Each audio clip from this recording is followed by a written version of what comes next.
Halo, selamat pagi. Assalamualaikum warahmatullahi wabarakatuh.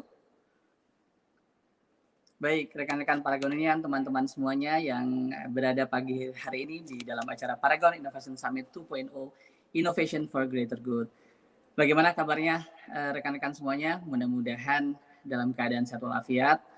Setelah tadi kita menyaksikan pembukaan acara, kita akan segera memulai sesi pertama Innovation Talk pada pagi hari ini. Untuk membuka acara kita, mari kita dengarkan terlebih dahulu. Kita undang salah satu narasumber kita yang sayangnya memang tidak bisa bergabung secara langsung. Untuk itu mohon kita dengarkan dahulu paparan dari Mas Menteri Nadiem Makarim, Menteri Pendidikan dan Kebudayaan Republik Indonesia.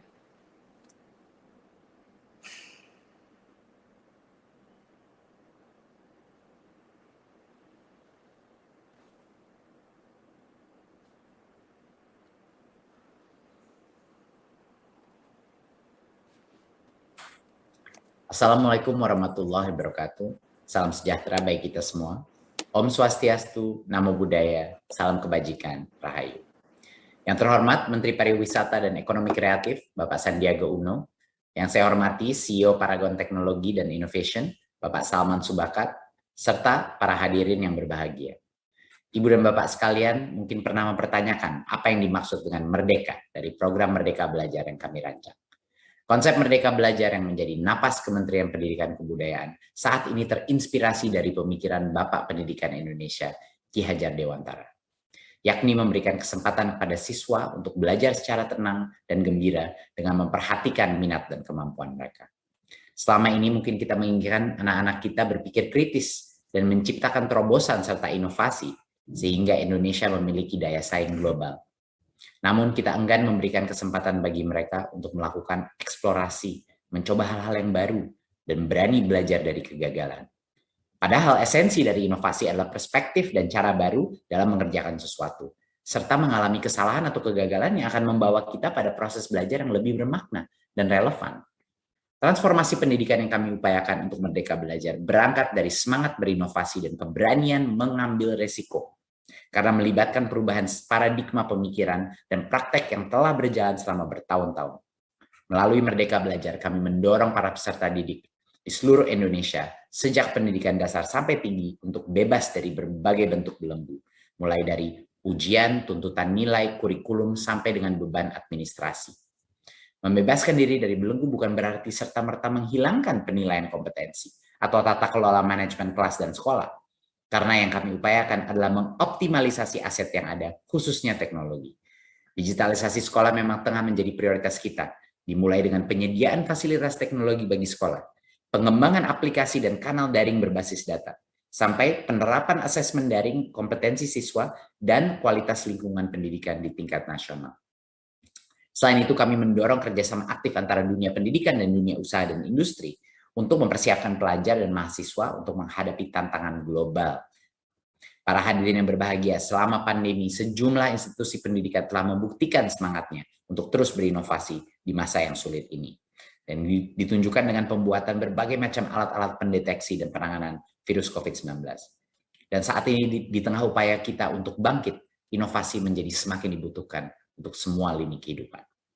Pada kesempatan yang baik ini saya ingin menekankan bahwa sebesar apapun upaya pemerintah untuk menerapkan inovasi guna memperbaiki sistem, peran dan dukungan masyarakat bukan hanya sangat penting, tapi harus dilaksanakan untuk mencapai kesuksesan. Oleh karena itu, sejak hari ini kita perlu menjadikan inovasi sebagai cara pandang dan napas kita dalam berpikir dan bekerja, dan menularkan semangat berani mengambil resiko kepada orang-orang di sekitar kita, khususnya anak-anak kita. Indonesia maju adalah Indonesia yang berani berinovasi dan berkolaborasi. Terima kasih. Wassalamualaikum warahmatullahi wabarakatuh. Om Shanti Shanti Shanti Om. Namo Buddhaya.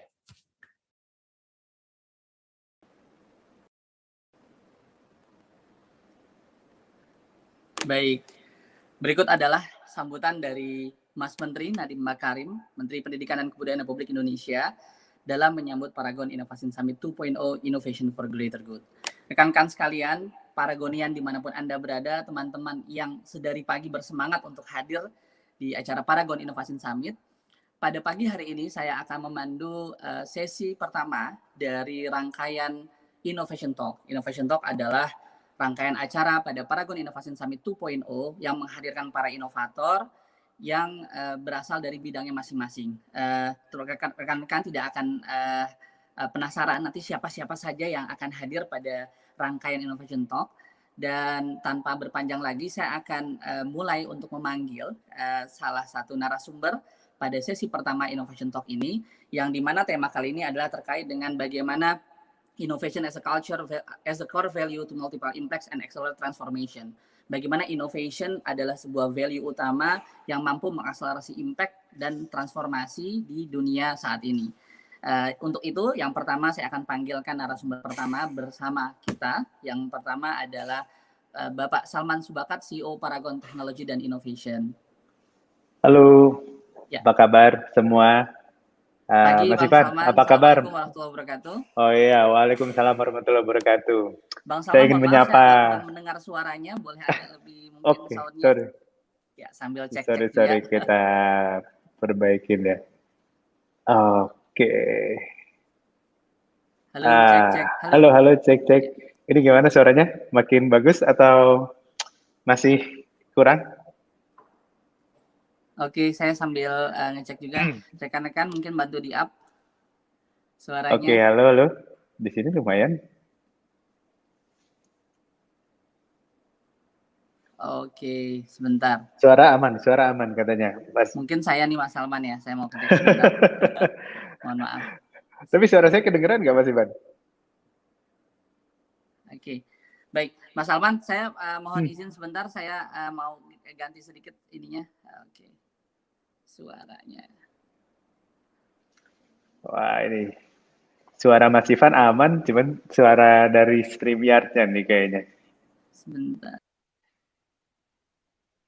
Halo, teman-teman. Sembari nunggu kendala teknis nih, harus banyak improvisasi.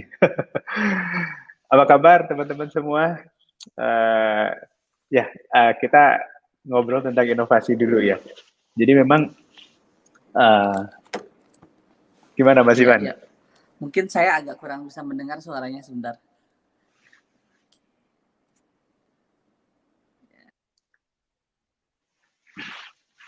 Teman-teman yang di ruangan, mungkin ada juga yang sudah ada di link YouTube. Jadi inovasi memang jadi keseharian gitu ya. Makanya acara yang luar biasa ini juga hadir dari kolaborasi kita semua. Jadi ruang yang sangat megah gitu ya. Akhirnya ada ruang virtual yang bisa nampung puluhan ribu orang gitu. Jadi ini membuat kita tuh jadi bersemangat gitu ya. Tadinya kita mengalami pandemi gitu, terus kita menemukan insight bahwa ternyata banyak sekali opportunity yang bisa dilakukan, bisa berinteraksi, bisa kuliah umum gitu ya.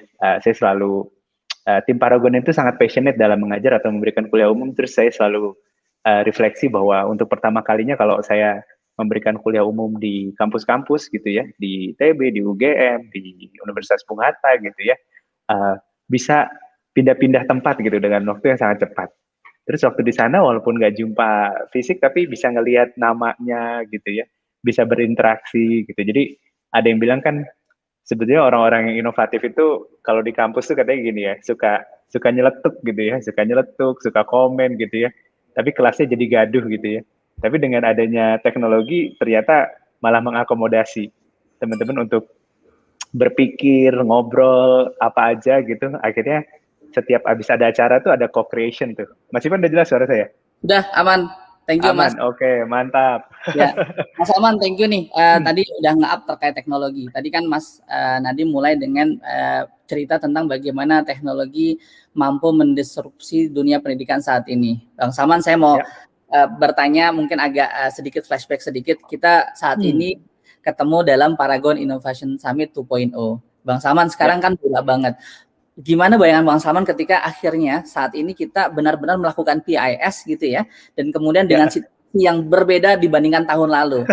Apalagi teknologi sekarang bisa mempertemukan kita dari seluruh Indonesia. Gimana Mas Salman terkait?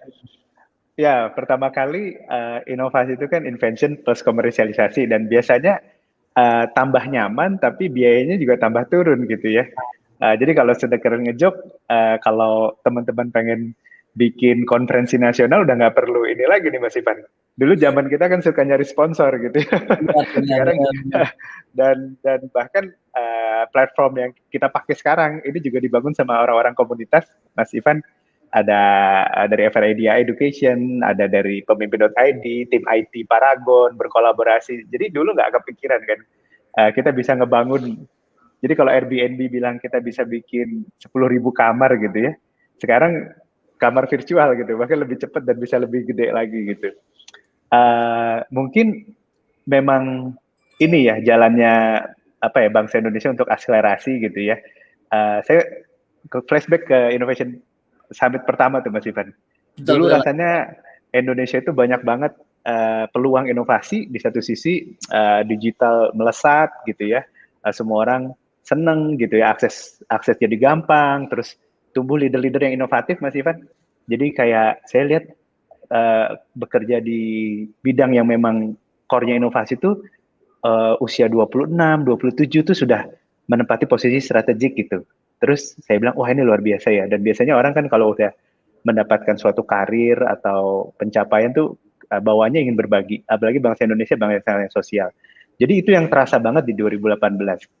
Nah, di 2020 itu kan masalah yang kita hadapi wah even lebih wow lagi gitu ya. Ya, betul Mas. Jadi kalau misalnya masalah bangsa yang tidak se-urgent itu bisa memicu dan meledakkan banyak inovasi apalagi sekarang. Saya jadi pengennya berpikir tentang apa aja nih yang bisa kita ledakkan gitu ya untuk semangat untuk perubahan gitu. Dan ada peribahasa Mas Salman, di setiap krisis selalu memunculkan peluang. Nah, bicara tentang peluang nih Mas Salman, Paragon sudah 36 tahun. Dan kita sama-sama ketahui bahwa innovation menjadi kunci dari setiap brand yang keluar dari Paragon, dari kemudian setiap program untuk masyarakat. Nah, dalam konteks Indonesia nih Mas Salman, saya ingin mendapatkan perspektif Mas Salman bagaimana inovasi diletakkan dalam konteks bangsa Indonesia. Apakah yang bisa kemudian bangsa Indonesia capai dengan inovasi ini Mas Salman sebagai sebuah culture dan value-nya Indonesia? Saya rasa orang Indonesia itu sudah memulai dasar-dasar ya. Pertama kan kearifan lokal gitu ya, mulai dari bangsa yang sangat sosial. Oh ternyata memang inovasi itu lahir di ekosistem yang tidak individualis misalnya ya. Yang kalau berbuat sesuatu itu bahasa kerennya consumer centric, tapi bahasa kita mungkin guyup gitu ya, atau nggak selfish gitu ya, budaya kolektif. Jadi itu udah modal awal. Nah, saya rasa sih inginnya tuh seperti ini ya, ilustrasinya tuh kalau bahasa lapangannya itu menyalip di tikungan gitu ya. Karena untuk pertama kalinya semua bangsa itu sejajar nih posisinya. Nggak ada istilahnya, wah yang namanya international conference atau misalnya learning itu nggak pernah kita ada di posisi yang sedekat ini dengan bangsa termaju sekalipun. Jadi kita ngelihatnya sih banyak opportunity tuh Mas Ivan untuk bisa melangkah. Tapi ya gitu ketika sudah di backup sama teknologi, ternyata ada PR juga ini pemerataan gitu ya. Terus bagaimana mengadopsi semua ini biar jalan gitu. Bagaimana mahasiswa nih, terutama saya yakin di ruangan ini penuh dengan mahasiswa ya. Ada 1.100 orang katanya di conference, ada 10.000 orang yang daftar. Ini terlambat nih Mas Ivan ya, 10.000 orang daftar tapi yang masuk 1.000. Walaupun itu udah luar biasa juga. Biasa Mas, mungkin ada kendala-kendala di tengah jalan gitu ya. Macet ya, kalau zaman dulu cari parkir gitu ya. Sekarang mungkin cari pulsa dulu gitu ya. Betul. Nah Mas Salman, tadi kalau saya mau meng-highlight kata-kata Mas Salman, kalau kan kita udah guyup nih, dan guyup artinya itu kunci yang terbaik dalam inovasi. Nah, kira-kira gini Mas Salman, kalau kita melihat bahwa tantangan di Indonesia itu kan banyak ya, artinya memang ada aksesibilitas, ada ketidakmerataan ekonomi, kemudian juga mungkin ada beberapa konflik yang terjadi di wilayah dan seterusnya. Nah, saya melihat apa hal terbaik yang Indonesia bisa pelajari, atau yang ada di ruangan ini kan adalah pemimpin-pemimpin Indonesia masa depan nih Mas Salman. Ada nggak pengalaman Mas Salman dalam Paragon selama 36 tahun ini di mana inovasi dengan semua beban, dengan semua hal-hal yang mungkin masalah di depan mata tuh ternyata bisa juga kok akhirnya kita maju gitu. Apa pembelajaran terbaik Mas Salman? Kalau 1 jam nggak cukup nih, 36 tahun. Cuman mungkin ada beberapa periode kali ya. Periode pertama itu kan perusahaan ini didirikan oleh Pak Subakat, Bu Nur Hayati gitu ya, engineers dan seorang R&D farmasi. Jadi ternyata memang nggak bisa lepas dari teknologi. Jadi inovasi yang bisa leverage itu ketika teknologinya dikuasai. Lalu ternyata memang penting sekali punya bekal ya. Pak Subakat adalah seorang CEO di sebuah perusahaan oil and gas di mana teknologi itu lagi apa ya? Lagi kenceng-kencengnya tuh Mas Ivan. Anggap aja kayak dunia startup sekarang gitu ya, atau misalnya dunia digital. Lagi hype gitu ya, lagi hype karena kan motornya pertumbuhan industri kan energi kan, sehingga industri di oil and gas barat itu meng-attract best talent waktu itu. Dan waktu itu tuh tumbuh perusahaan seperti IBM. Akhirnya kami melakukan seperti komputerisasi di awal gitu ya. Nah, ternyata teknologi itu yang bisa membawa kita naik gitu ya. Jadi fokus ke people, talent, dengarkan konsumen.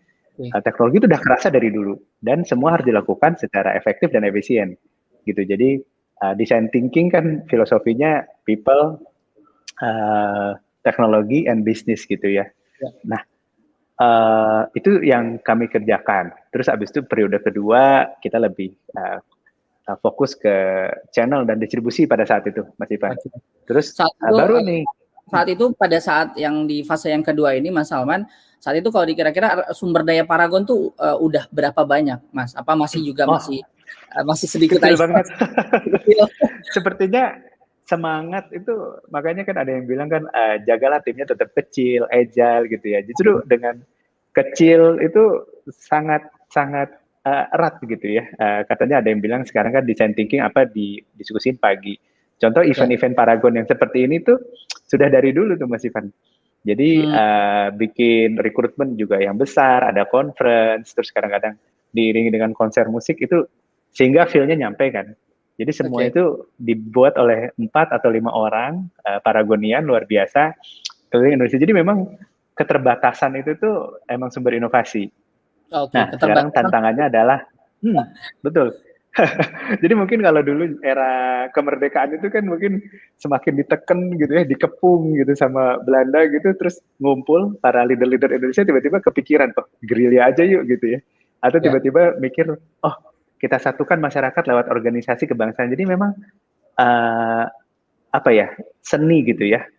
Ketika ada tantangan, kita ibaratnya walaupun diem tapi otak terus berpikir gitu, terus bertemu dengan teman tukar pikiran yang tepat, itu sumber inovasi yang sangat besar. Jadi memang harus keep talking, keep diskusi gitu ya. Mimpi bareng-bareng gitu, itu sangat penting. Ya, Mas Salman, inovasi di Paragon tentu juga dilahirkan atau dirawat bersama melalui tangan-tangan para pemimpin di perusahaan ya, dimulai dari Bu Nur Hayati Subakat, kemudian diteruskan saat ini oleh Mas Salman, Mas Harman dan kawan-kawan semuanya gitu ya. Nah, berbicara tentang kalau innovation ketemu leadership nih, kira-kira kan jadinya inovatif leadership. Nah, saya sering mendengar gitu rekan-rekan di luar sana menjadikan Paragon sebagai role model kalau berbicara tentang inovatif leadership. Nah, Mas Salman, sebenarnya kuncinya apa sih sebagai as a leader nih Mas Salman bisa kemudian melakukan orkestrasi perubahan inovasi di Indonesia melalui Paragon? Apa saja sih hal-hal yang barangkali menjadi mantranya Mas Salman atau jurus-jurusnya ini? Boleh dong, ini kapan lagi Mas di IAS 2.0 dapat bocoran dari Mas Salman? Apa aja Mas? Kalau bocoran bocor terus kok. Karena kalau kita pengen inovasi itu bareng-bareng emang harus dirasakan di mana saja gitu. Bahkan kalau setiap ada acara seperti ini, kalau pengen merasakan inovasi, coba ketemu sebanyak mungkin Paragonnya di lapangan. Dan itu belum sempurna Mas Ivan. Jadi justru yang kita harapkan tuh justru kayak, wah aku datang ke counter, aku ada masukan nih buat Paragon gitu ya. Seperti itu. Jadi kalau ingin merasakan sebuah... Artinya untuk mendapat feedback langsung itu kita terbuka dari customer langsung kita dengar. Harus. Jadi memang consumer centric itu memang selalu jadi jawaban. Tapi nanti masuk juga nih ke tantangannya apa nih gitu ya. Jadi memang inovasi itu kalau kita ngomong leadership sama. Jadi sangat mudah ketika timnya kecil, ya kan? Ketika timnya kecil, kita ketemu tiap hari gitu ya. Wah, inovasi itu sangat lancar. Lalu harapan dari stakeholder tentu naik ya. Banyak yang minta, bisa kita jadi sibuk nih. Nah, ketika jadi sibuk di sini tantangannya gitu ya. Ini seperti menanam dan memanen gitu ya. Kadang-kadang kalau kita memanennya terlalu semangat gitu ya, kita lupa menanamkan bibit-bibit baru. Nah, tapi teman-teman nggak usah khawatir gitu ya, karena memang itu naturalnya gitu ya. Jadi kalau misalnya teman-teman, disitulah nanti tantangan dan seninya Mas Ivan. Gitu. Jadi bagaimana kita terus membesar dan tetap inovatif. Dan kita juga tidak ragu-ragu untuk berbagi bahwa itu memang tidak mudah gitu. Nah, ujung-ujungnya nanti kuncinya adalah respect each other, gitu ya. Inovasi itu luas, bisa di berbagai bidang. Kalau misalnya ada perbedaan, itu justru sumbernya inovasi itu. Jadi naik tingkat nih Mas Ivan. Jadi pertama mungkin bingung kenapa perusahaannya jadi besar, terus gimana mengelolanya, terus dari bingung mungkin sedikit ada gejolak-gejolak gitu ya, itu juga wajar gitu ya, ternyata memang itu prosesnya gitu. Tapi dalam waktu singkat, kalau base-nya tadi values dan leadership-nya kuat, nanti nyatu lagi jadi tim yang lebih kuat lagi. Oke.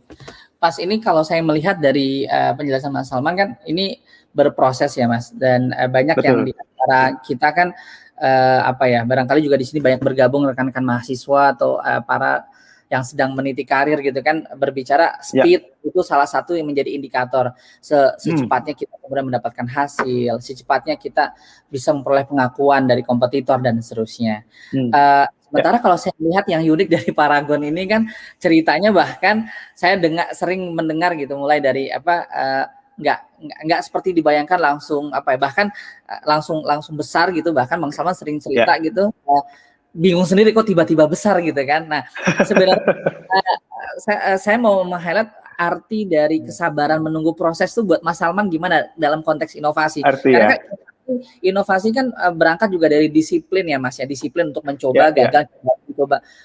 Apakah emang nggak ada batasnya Mas, terus coba gitu, dan akhirnya kita tiba-tiba besar sendiri, itu gimana Mas bersabar sampai sedemikian ini sekarang? Jadi emang nggak ada batas ya. Jadi memang sebagai seorang leader, bahkan saya juga mengutip gitu ya, kemarin baru dapat gitu dari Jeff Bezos, dia bilang, saya agak bingung nih kalau misalnya disuruh ngomong tentang hari ini gitu, karena sekarang saya lagi mikirin yang 5 tahun ke depan gitu, dan semua jajaran leader tuh ngomongin 5 tahun ke depan. Jadi kadang-kadang kalau dapat award atau ada business achievement atau apa tuh agak suka ngeheng gitu, karena yang kita kerjakan tuh hanya memastikan apa yang kita rencanakan berhasil. Jadi emang jadi mikirnya sangat ke depan. Cuma tadi ya, ternyata kalau kita reflect, apapun yang kurang hari ini pasti adalah sesuatu yang kurang direncanakan 3 tahun belakangan kan. Sama kayak misalnya kita orang Indonesia nih, jarang sekali yang dari SMA udah tahu mau masuk jurusan apa, mau kerja di bidang apa, punya keahliannya apa, itu kan jarang banget.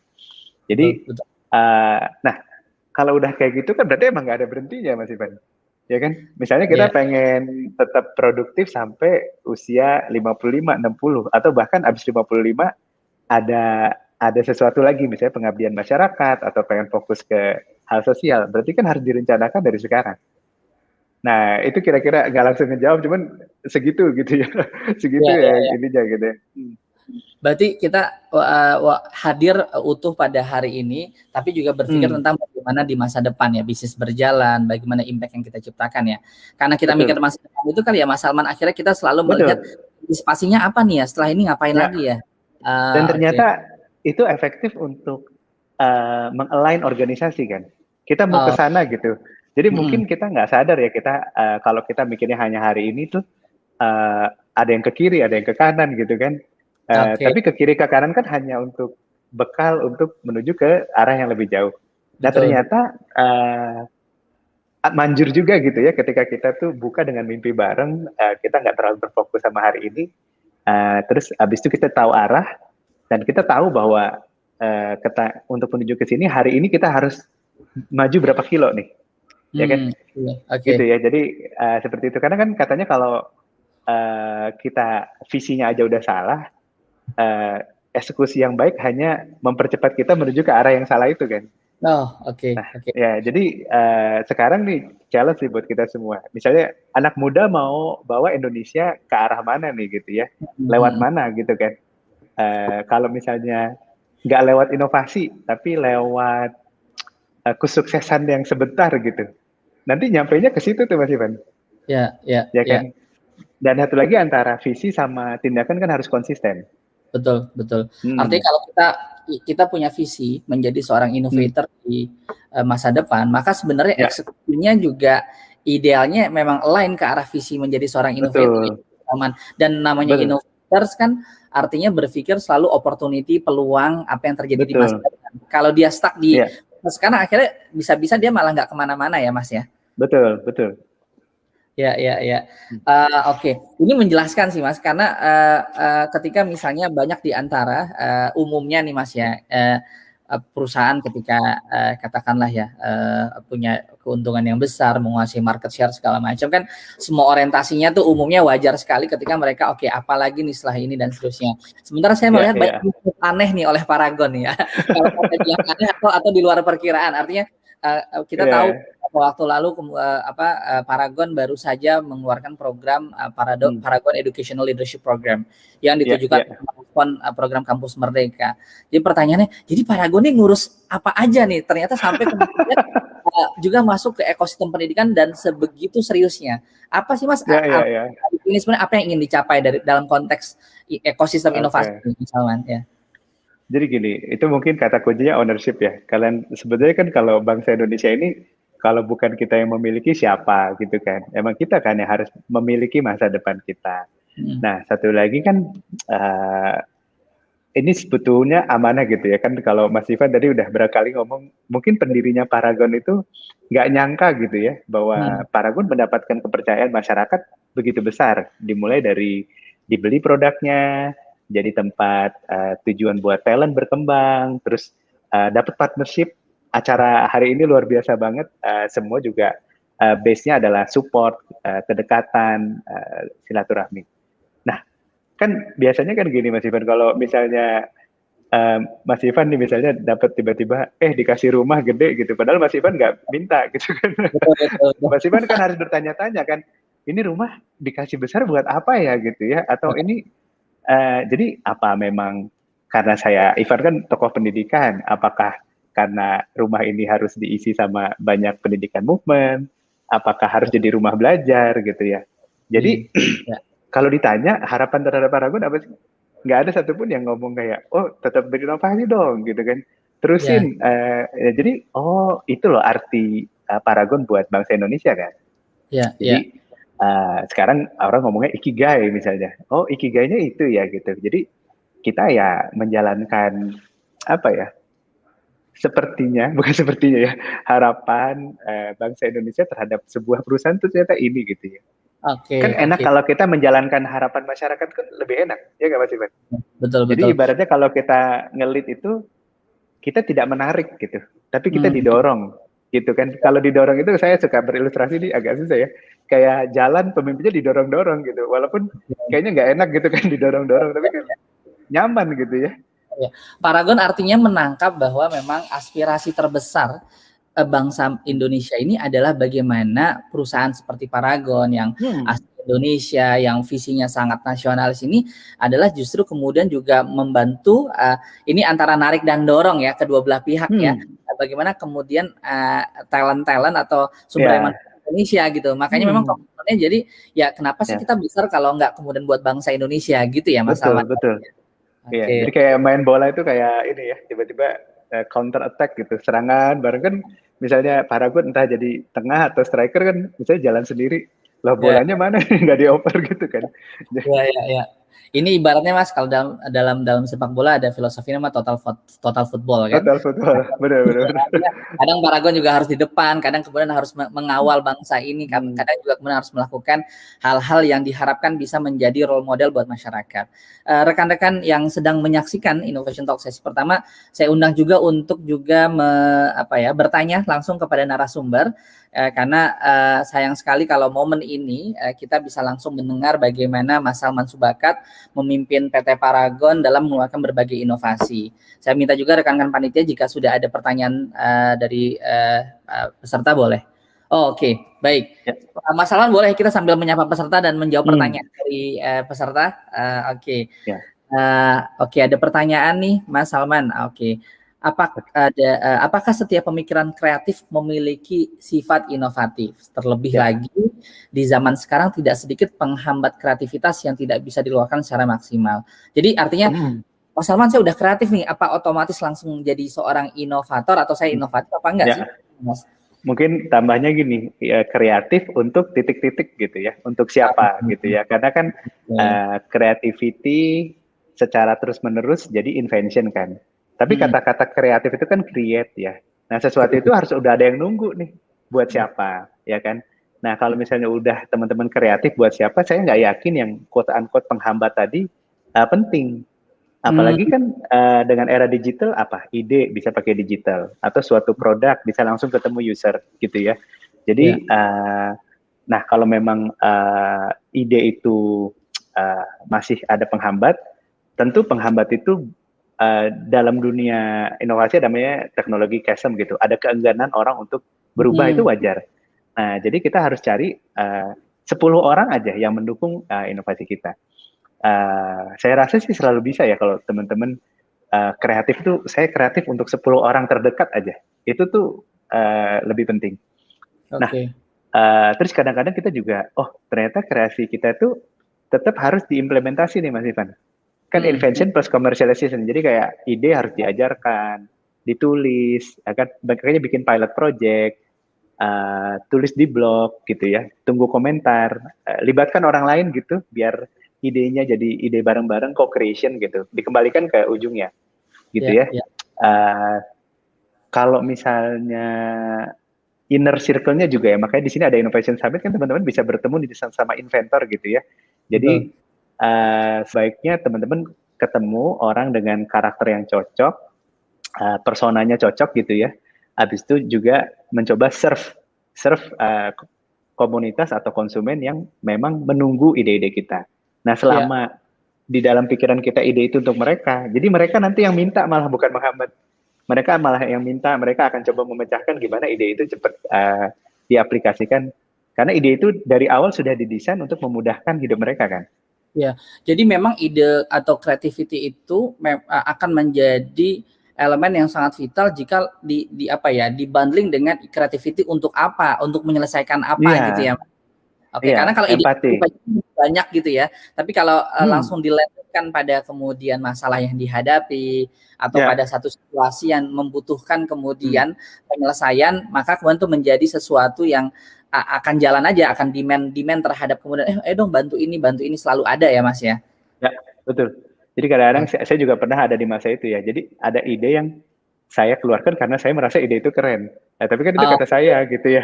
Jadi kalau saya beruntung sih Mas, kayaknya hampir setiap orang kayaknya Mas Salman kalau bicara ngomongin ide pribadi kan dia berapi-api dan bersemangat, ini pasti bagus, pasti berhasil. Tapi kan lagi-lagi itu perspektif sendiri ya, belum tentu dihadapkan pada situasi akan berguna apa enggak gitu ya. Betul. Oke, siap, thank you Mas Salman. Oke, ini ada lagi pertanyaan yang kedua, banyak juga nih ya. Bagaimana proses inovasi yang baik bekerja dalam pembangunan berkelanjutan sehingga bisa membawa perubahan yang signifikan dan memberikan pengaruh besar terhadap pembangunan masyarakat? Apakah ada pola atau impact yang selaras antara satu inovasi dengan banyaknya kebutuhan umat manusia sekarang? Ya. Nah, ini bagus banget. Ini bisa satu hari juga, satu buku jawabnya. Jadi gini, buat yang nanya ini kan ada kata-kata berkelanjutan. Coba dideskripsikan 20 kata yang mewakili keberlanjutan. Habis ada 20 kata, habis itu dibikin checklist. apakah action kita udah mendukung ke ide kita itu, ya kan? Oke. Terus ide ini buat siapa tadi kan, konsumen. Dikerjakannya sama siapa. Nah, sama siapanya itu tiap-tiap orang tuh kalau bisa dibayangkan perannya gitu ya. Ide ini perlu orang yang mengedukasi, ini perlu yang bikin pilot project, ini adalah digital sederhana gitu ya. Nah, tapi dibikin clear, itu bedanya visi sama mimpi kan. Kalau visi itu langsung kebayang gitu. Wah, bahkan senyum dari orang yang setelah menerima ide kita tuh kita bisa ngebayangin siapa aja gitu, apa kata orang itu ketika ide ini berhasil. Nah, kalau kita ngomong berkelanjutan tuh mindset dulu ya. Memang kadang-kadang time frame kita terlalu pendek. Kadang-kadang kita meminta ide ini baru berhasil setahun, 2 tahun. Nah, tapi ketika kita deep listening, baca buku, ternyata ide besar saya berhasil. Misalnya reformasi pendidikan. Oh, ternyata di negara ini 5 tahun, di sini 7 tahun, di sini 8 tahun, terus melibatkan siapa aja. Oh, ternyata melibatkan leadership terjadi, oh gitu ya. Oh, jadi akhirnya kita bisa bikin stages-stagesnya. Teman-teman bisa mengilustrasikan ide teman-teman misalnya sebagai lingkaran kecil yang terus membesar misalnya ya. Ada ring-ringnya. Atau kalau struktur organisasi teman-teman bisa membayangkan segitiga, lalu ada segitiga-segitiga kecil, terus teman-teman segitiganya ada di mana nih? Oke. Kebayangkan segitiga, Paragon kan segitiga nih ya. Segitiga ada di mana gitu. Jadi ada yang bilang gini Mas Ivan, biar berkelanjutan itu sebetulnya harus ada change maker-nya kan. Dan change maker-nya ini harus cukup punya endurance gitu ya untuk endurance 10 tahun. Iya, jadi endurance. Jadi kayak saya akan bawa ide ini 20 tahun nih. Kamu berapa? Dan kenapa? Nah, kadang-kadang kita juga suka sungkan nanya kayak komitmen kamu tuh berapa tahun gitu ya. Saya punya sahabat gitu ngomong, Man, mau bantu pendidikan gitu ya. Mas Ivan tahu nih, 40 tahun siap nggak gitu. 40 tahun lama banget. Tapi saya langsung, oh iya ya 40 tahun ya. Saya yakin ya, kenapa university yang besar gitu ya, Harvard apa lewat endowment, yang mendirikan itu udah tahu bahwa ini akan ada sampai 200 tahun. Makanya bisa kejadian kan, you can imagine it gitu, so you can achieve it kan. Gitu. Jadi dia udah tahu nih gitu. Jadi teman-teman tolong setiap ide itu dibayangin 100 tahun lagi mau seperti apa idenya gitu. Iya. Karena kalau ya ini menarik banget ya. Karena benar ya Mas, kan apakah mungkin karena kita terbiasa melihat inovasi itu berlangsung secara cepat, berbicara tentang unsur kebaruan. Nah, kalau kita sudah punya ide dan menganggap oh ini emang keren dan baru, tapi memang saya sendiri pribadi Mas jarang tuh memikirkan apakah ide ini 100 tahun lagi masih relevan apa enggak gitu ya Mas Alvan ya. Apakah ya itu, jadi kita ingin misalnya gini, ingin sebuah ide inovasi berkelanjutan, tapi kitanya nggak mau mikirnya agak jauh gitu ya, mikirnya cuma hari ini aja ya, itu kenyataannya kayak gitu. Itu kita harus humble sih, kayak kalau kita nonton Avenger ya nggak apa-apa, itu kan dari Disney juga ya, di situ tempat inovasi yang sangat subur. Tapi yang menarik itu Age of Ultron itu udah ditulis dari tahun berapa tuh? 72 di komiknya pertama. Jadi belum ada, mereka udah tahu nih komputer tambah lama tambah kecil, ada hologram, ada sumber energi nuklir, bisa masuk Iron Man. Kebayang gak sih mimpi-mimpinya orang-orang itu Star Trek gitu, Star Wars, tapi mereka nggak cuman kayak orangnya pindah, tapi dibikin teknologinya, plasma apa gitu ya. Dan bayangkan bahkan tahun 1800-an itu bahasa filosofi kan, konsep produk atom itu kan dibayangkan. Jadi emang kekuatan. Jadi kalau teman-teman sampai keringetan ngebayangin Indonesia 100 tahun lagi kayak apa, itu udah bener tuh. Ya kan? Terus ditulis Mas Ivan, ya kan? Siapa tahu teman-teman mau bikin Terus satu lagi juga dibikin deket kayak gini. Wah, kalau Tony Stark-nya Indonesia kan susah ya, tapi jangan-jangan ada adik-adik SD atau SMP nih calon Elon Musk, calon Bill Gates Indonesia kan. Nah, bayangin kalau kemampuan berimajinasi dulu ke depan gitu. Apalagi sekarang ada film-film ya. Jadi kita kebayang Bill Gates waktu muda seperti apa. Itu kan juga beruntung banget ya. Saya juga baru bisa mengakses itu di usia seperti ketahuan usianya ya. The first millennial. Saya lahiran 1980. Tapi orang Indonesia ini bisa nonton Inside Bill's Brain dari umur 16 gitu. Wah, saya itu jadi optimis banget sih. Gitu. Saya yakin teman-teman tuh pasti nih di ruangan ini tuh harus ada yang pengen dulu Mas Ivan, pengen dan bisa membayangkan jadi apa. Nanti masalah jadi nggak jadi kan kita juga tahu ya bahwa ada the greater power gitu ya. Kita harus banyak doa gitu ya. Kita harus banyak berbuat baik gitu biar semua ini lancar gitu. Yap. Nah ini kalau tadi melihat Mas Salman bahwa inovasi sangat sangat erat berkaitan dengan kemudian apa sih yang kita jadikan pemikiran buat nyelesain masalah terus berpikir masa depan. Nah ini ada pertanyaan yang satu lagi Mas Salman, nih bagus banget pertanyaannya dari Coach Adam nih. Nah ini menarik. Apa core questions yang muncul terus di Bang Salman sehingga Bang Salman makin terinspirasi dan terprovokasi untuk berinovasi? Ini jawaban ini akan kita tunggu, sangat kita tunggu Mas Salman. Kenapa? Karena ini adalah kreatif hack yang kita bisa dapatkan dari Mas Salman untuk menciptakan Bang Salman lainnya ataupun Elon Musk versi Indonesia lah kira-kira gitu. Apa kalau pancingannya? Pertama kalau sekarang itu ini dari Coach Adam langsung dia balikin. Jadi sekarang itu saya kepikiran itu memindahkan mental model gitu ya. Mental model tapi nggak satu orang. Jadi kayak misalnya kan berpikir ekosistem ya. Jadi ada seorang Bill Gates yang ibunya adalah seorang good leader, aktif di masyarakat. Bapaknya adalah seorang yang sangat terhormat gitu, seorang lawyer. Sampai Bill Gates ngomong, all I'm trying to be the whole life is to be my parents gitu. Jadi bikin Microsoft cuman bonus. Kebayangkan cara berinteraksinya kayak apa gitu ya. Nah, jadi yang saya lihat bahwa sebagai seorang corporate leader yang saya harus pikirkan bagaimana membangun suasananya nih. Suasananya, ekosistem, cara kerja, interaksi sosial untuk bisa lahirnya inovasi. Kan simple saya jadi ini bukan promosi Microsoft atau Netflix nih Mas Ivan. Cuman kan kalau kita lihat wawancara-wawancara itu kan kayak Bill Gates, apakah Anda bisa seperti sekarang kalau tidak ada ibu Anda? Kan gitu kan? Tidak gitu. Kan ibunya Bill Gates nggak ngajarin coding Mas Ivan. Nggak ngajarin coding, nggak ngajarin teknologi. Apa yang diajarin gitu kan? Yang diajarin ya itu tadi ya. Terus berpikir, kritis gitu ya.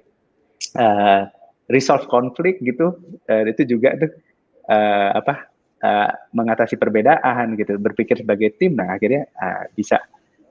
Jadi mungkin sekarang pertanyaannya bukan semakin terinspirasi, tapi bagaimana menginspirasi dan memprovokasi dan akhirnya melahirkan inovasi gitu. Betul. Kata kunci yang Mas Salman tadi sampaikan adalah bagaimana kita bisa melahirkan ekosistem yang nantinya akan lahir inovasi-inovasi lain gitu ya. Jadi nggak hanya fokus pada hal-hal yang kemudian teknis-teknis kita mau ngapain, tapi kita creating supporting system gitu ya Mas Salman ya. Banyak mentor gitu kan, ketemu sama berbagai pihak dan seterusnya gitu. Betul. Ya. Oke, ya. Nah, ini berbicara tentang ekosistem Mas Salman, kan ini kita bicara tentang innovation for greater good gitu. Itu adalah tema yang dibawa pada PIS 2.0 hari ini. Nah, berbicara tentang ekosistem inovasi Mas Salman, ini Paragon 36 tahun telah membangun inovasi sampai di level saat ini. Kalau bicara pertanyaannya adalah Mas Salman, what next nih? Kalau bicara tantangannya memperkuat ekosistem inovasi, apalagi sih yang bisa dari Indonesia untuk memperkuat ekosistem inovasi di Indonesia? Ya, saya lihat sekarang kan kerjasama antar bidang tuh penting ya. Jadi kadang-kadang kan timing is everything gitu ya. Terus kita juga coba reflect apa ya yang membuat kita tuh terlambat. Kayak misalnya design thinking tuh udah dari tahun 78 baru populer 2002 gitu ya. Mana 2010 gitu ya. 2010-an. Jadi saya berpikir tuh memang kita harus punya inovasi khas Indonesia juga gitu, karakter Indonesia gitu kan. Kayak kalau memang design thinking itu arahnya ke empati, kan Indonesia juga bangsa yang sangat empatik gitu ya. Kalau kolaborasi. Jadi mungkin sekarang membahasakan ulang kali ya, membahasakan ulang konsep-konsep inovasi terbaik yang kami coba pelajari sebisa mungkin dan masih terus belajar, ke dalam keseharian gitu ya. Karena butuh banget penerimaan masyarakat. Ini Mas Ivan sebetulnya kan kalau misalnya ini kan amanah ya sebetulnya. Kenapa kok Paragon dan banyak brand lokal lain juga dipercaya gitu ya sama masyarakat Indonesia. Akhirnya di bidang kosmetik ini bisa dibilang perusahaan lokal menjadi tuan rumah di negerinya sendiri.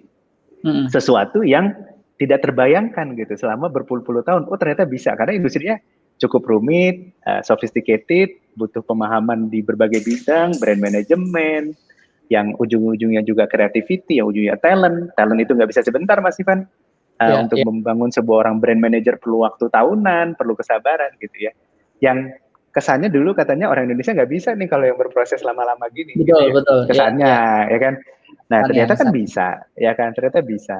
Terus perubahan kita di era digital ternyata adopsi digital itu sangat tinggi. Nah jadi kalau yang saya ngomong ekosistem, ternyata ekosistemnya tuh ada ternyata gitu ya, sekelompok orang yang benar-benar bekerja untuk passion, pengen riset gitu ya, pengen asal ekosistem itu dijaga dan dirawat dengan baik gitu ya. Jadi saya rasa itu yang kami pengen ceritakan apa adanya gitu. Ekosistem R&D di Paragon itu 12 tahun ngebangunnya, ekosistem sosial di marketingnya itu mungkin 7-8 tahun sampai bisa dipercaya sama masyarakat gitu ya. Membangun brand tim yang kuat perlu sekian tahun, dan yang hebatnya tuh yang sekarang akan banyak jadi moderator dan narasumber, mereka itu sepertinya sudah masuk Paragon tuh udah siap kontribusi gitu ya. Jadi saya juga suka amazed, makanya ada prinsip tuh unless your potential di HR kami. Betul. Jadi di sini adalah lepaskan aja semua potensi kita gitu, mimpi yang liar sekalian gitu kan. Kayak dulu kan pengen becoming the Shiseido of Indonesia misalnya gitu ya. Tapi nggak apa-apa ya ini biar lebih konkret gitu ya.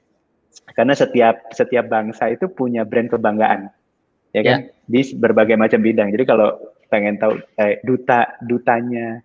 dutanya suatu perusahaan, suatu bangsa sebenarnya brandnya kan. Betul, kita bisa sebut lah Samsung, Apple, Toyota gitu kan. Yang represent negaranya itu dilahirkan. Iya, betul. Nah itu ketika mimpinya jelas kan, oh becoming perusahaan global. Di situ kan ada anak-anaknya ya. Oh saya mau bikin Emina, saya mau bikin makeover, saya mau bikin kaf gitu. Karena visinya kan jelas gitu kan. Nah tapi semua perusahaan kan punya visi. Tapi ternyata yang membedakan itu adalah di keseharian Mas Ivan. Jadi itu kalau tidak diwujudkan, at least jadi sebuah diskusi, ngobrol, sekedar ngopi-ngopi bareng kayak, udah tambah deket gak ya, gitu ya, ngobrol kan sampai di mana itu nggak kejadian gitu. Jadi hanya visi yang didiskusikan setiap hari gitu ya, itu yang lama-lama jadi tindakan. Betul. Nah, berbicara tentang visi yang didiskusikan tiap hari kan berbicara tentang bagaimana kita melihat kemampuan masa depan. Ini ada pertanyaan yang bagus nih dari Pak Hendra, Mas Salman. Untuk mengasah kemampuan melihat masa depan, nah, ini menerawang masa depan. Apakah lebih dominan education atau education experience atau inspiration? Atau apalagi Mas yang menjadi kunci untuk kita bisa semakin terasa nih melihat apa yang akan datang dari masa depan?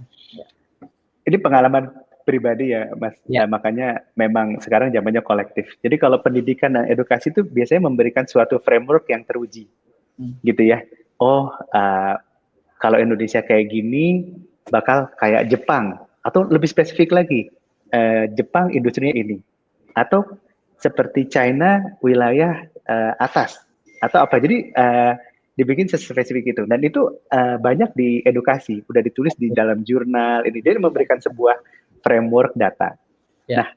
Dan itu kan nggak cukup. Biasanya kita harus telepon pengalaman gitu ya. Dan nggak perlu pengalaman sendiri, pengalaman orang lain gitu ya. Jadi kayak, aku nangkepnya kayak gini ya di Jepang. Kalau langsung cari orang yang pernah kerja di sana, gitu ya. Jadi seperti itu. Nah, kalau inspirasi itu biasanya tuh ngasih rasa gitu ya. Kayak misalnya, wah aku pengen punya temen yang banyak gitu ya. Sehingga titik-titik rasanya gitu ya. Nah, Oke. Jadi hal ini kan kayaknya sederhana Mas Ivan. Wah, Mas itu namanya soft skill. Nah, saya pengen sedikit mengulang nih, Simon Sinek ngomong kan, dia lagi ngomong, saya paling nggak suka ada orang yang ngomong tadi ya, pendidikan, pengalaman, inspirasi itu soft skill.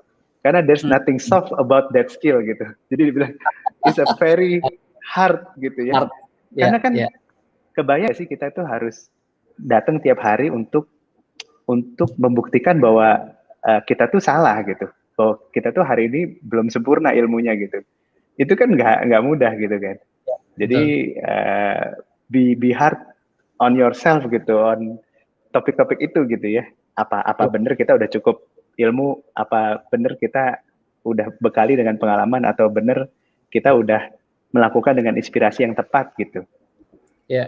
Ini kalau ngelihat dari pertanyaannya ini sekaligus kayak ngasih satu rumus nih Mas. Ini kalau saya coba. Oh benar-benar.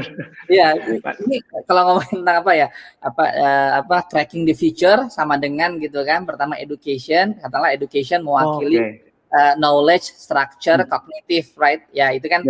Itu terus ditambah kemudian experience ini kan lebih kepada empirical sense ya kan, kemudian kinestetiknya main dan seterusnya, tambah kemudian inspiration, ini rasa, feeling kan, feeling, benar.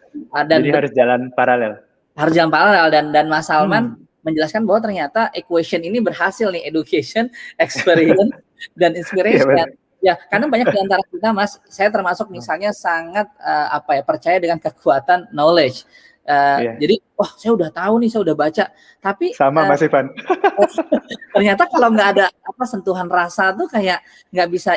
How can we imagine it, the success kan gitu? Kira-kira gimana imajinasi kita tentang kesuksesan dari sebuah inovasi? Makanya experience dan inspiration. Dan experience nggak harus sendiri ya Mas. Itu dia gunanya ngobrol ya. Itu dia gunanya kita diskusi. Betul. Ya buat teman-teman yang barangkali juga misalnya saat ini ya, rekan-rekan yang sekarang menyaksikan sesi pagi ini merasa, Mas saya belum punya banyak pengalaman, atau saya nggak seberuntung Mas Salman, nggak seberuntung Mas Ivan, nggak usah khawatir, karena sebenarnya dengan kita berinteraksi gitu ya, saling ngobrol dengan teman kita lintas bidang, itu justru salah satu rumusan sederhana. Kadang-kadang kalau kita ngerasa udah pintar sendiri malah nggak mau ngobrol ya Mas, betul nggak? Benar. Jadi sekarang kita udah mulai gini. Ini bagus nih Mas Ivan. Saya tuh pernah datang ke suatu acara, saya langsung menyimpulkan, dia nggak pernah membanggakan. Saya bilang ini Pak Habibie-nya dunia pertanian gitu ya. Jadi dia bilang pokoknya hasil itu penting. Jadi inovasi banget kan. Kalau nggak ada hasil berarti belum jadi inovasi.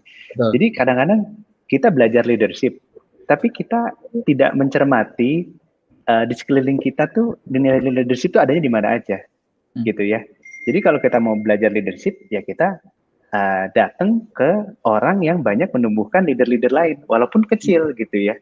Jadi jangan-jangan leadership itu tidak ada di YouTube, tapi ada di sebuah panti asuhan misalnya kan, atau di sebuah sekolah, atau ada di sebuah guru yang kok tiba-tiba anak-anak berseri-seri kalau ketemu dia gitu ya. Jadi itu yang tadi inspirasi gitu kan.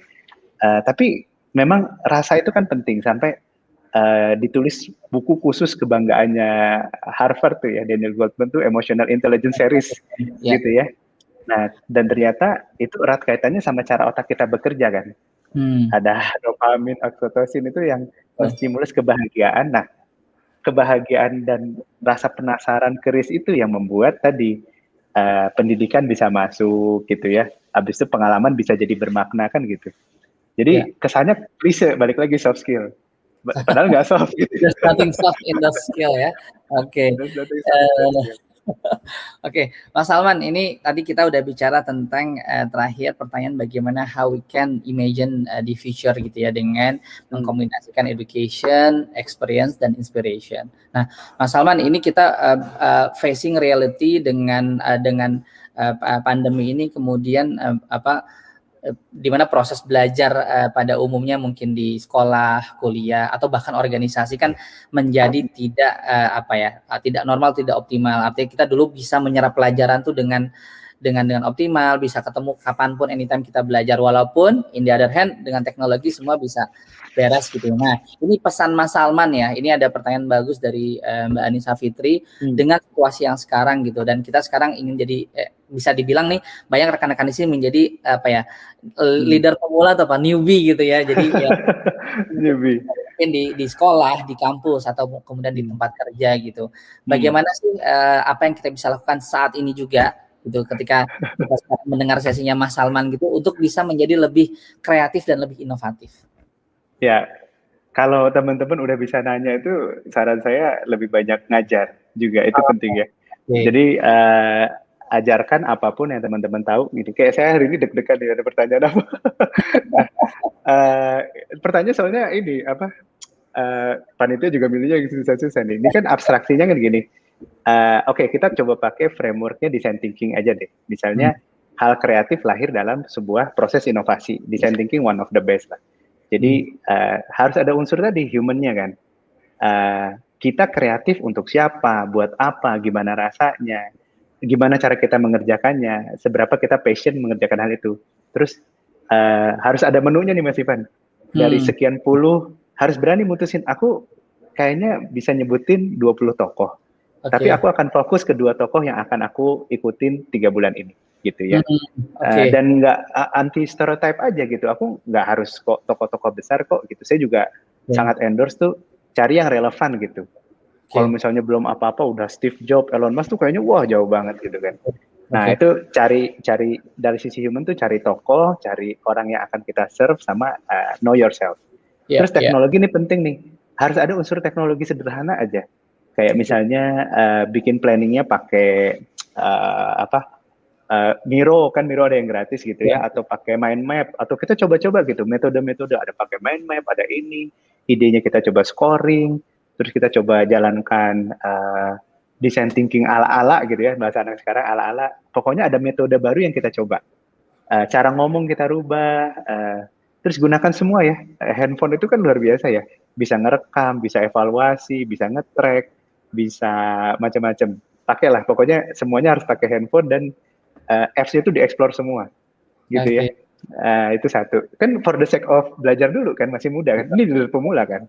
Nah, yang ketiga itu pastikan, simple aja. Manfaatnya tuh jauh lebih besar dibandingkan effort yang dikeluarkan. Jadi ada efek multiplier-nya gitu ya. At least diri kita sendiri kan. Misalnya gini, saya mau meluangkan waktu 2 jam sehari untuk karir yang akselerasi. Nah, karir akselerasi itu kan bisa diukur kan. Misalnya penghasilan kita hanya, karir kita akan seperti ini. Saya pengen teman-teman jangan transaksional gitu ya. Seperti ini, tapi dengan saya berinovasi akan ada trajektori gitu kan. Nanti kan ada gap-nya kan. Jadi akhirnya, oh ternyata saya belajar tuh akan balik modal. Saya jadi ingat dulu kalau sederhana itu gini, seorang leader kalau pengen berkembang tuh harus kayak orang naik taksi lihat Argo. Itu juga ya. Jadi waktu jadi berharga. Oh, oke. Aku udah jalan, kan kalau misalnya kita, ya itu ya. Makin lama kita belajar gitu ya, ada added value yang bertambah gitu ya. Iya, kalau di Next Daily itu kan, dia malah ngitung mundur kan, waktunya kan. Udah berapa puluh% waktu yang aku habiskan gitu ya. Gitu.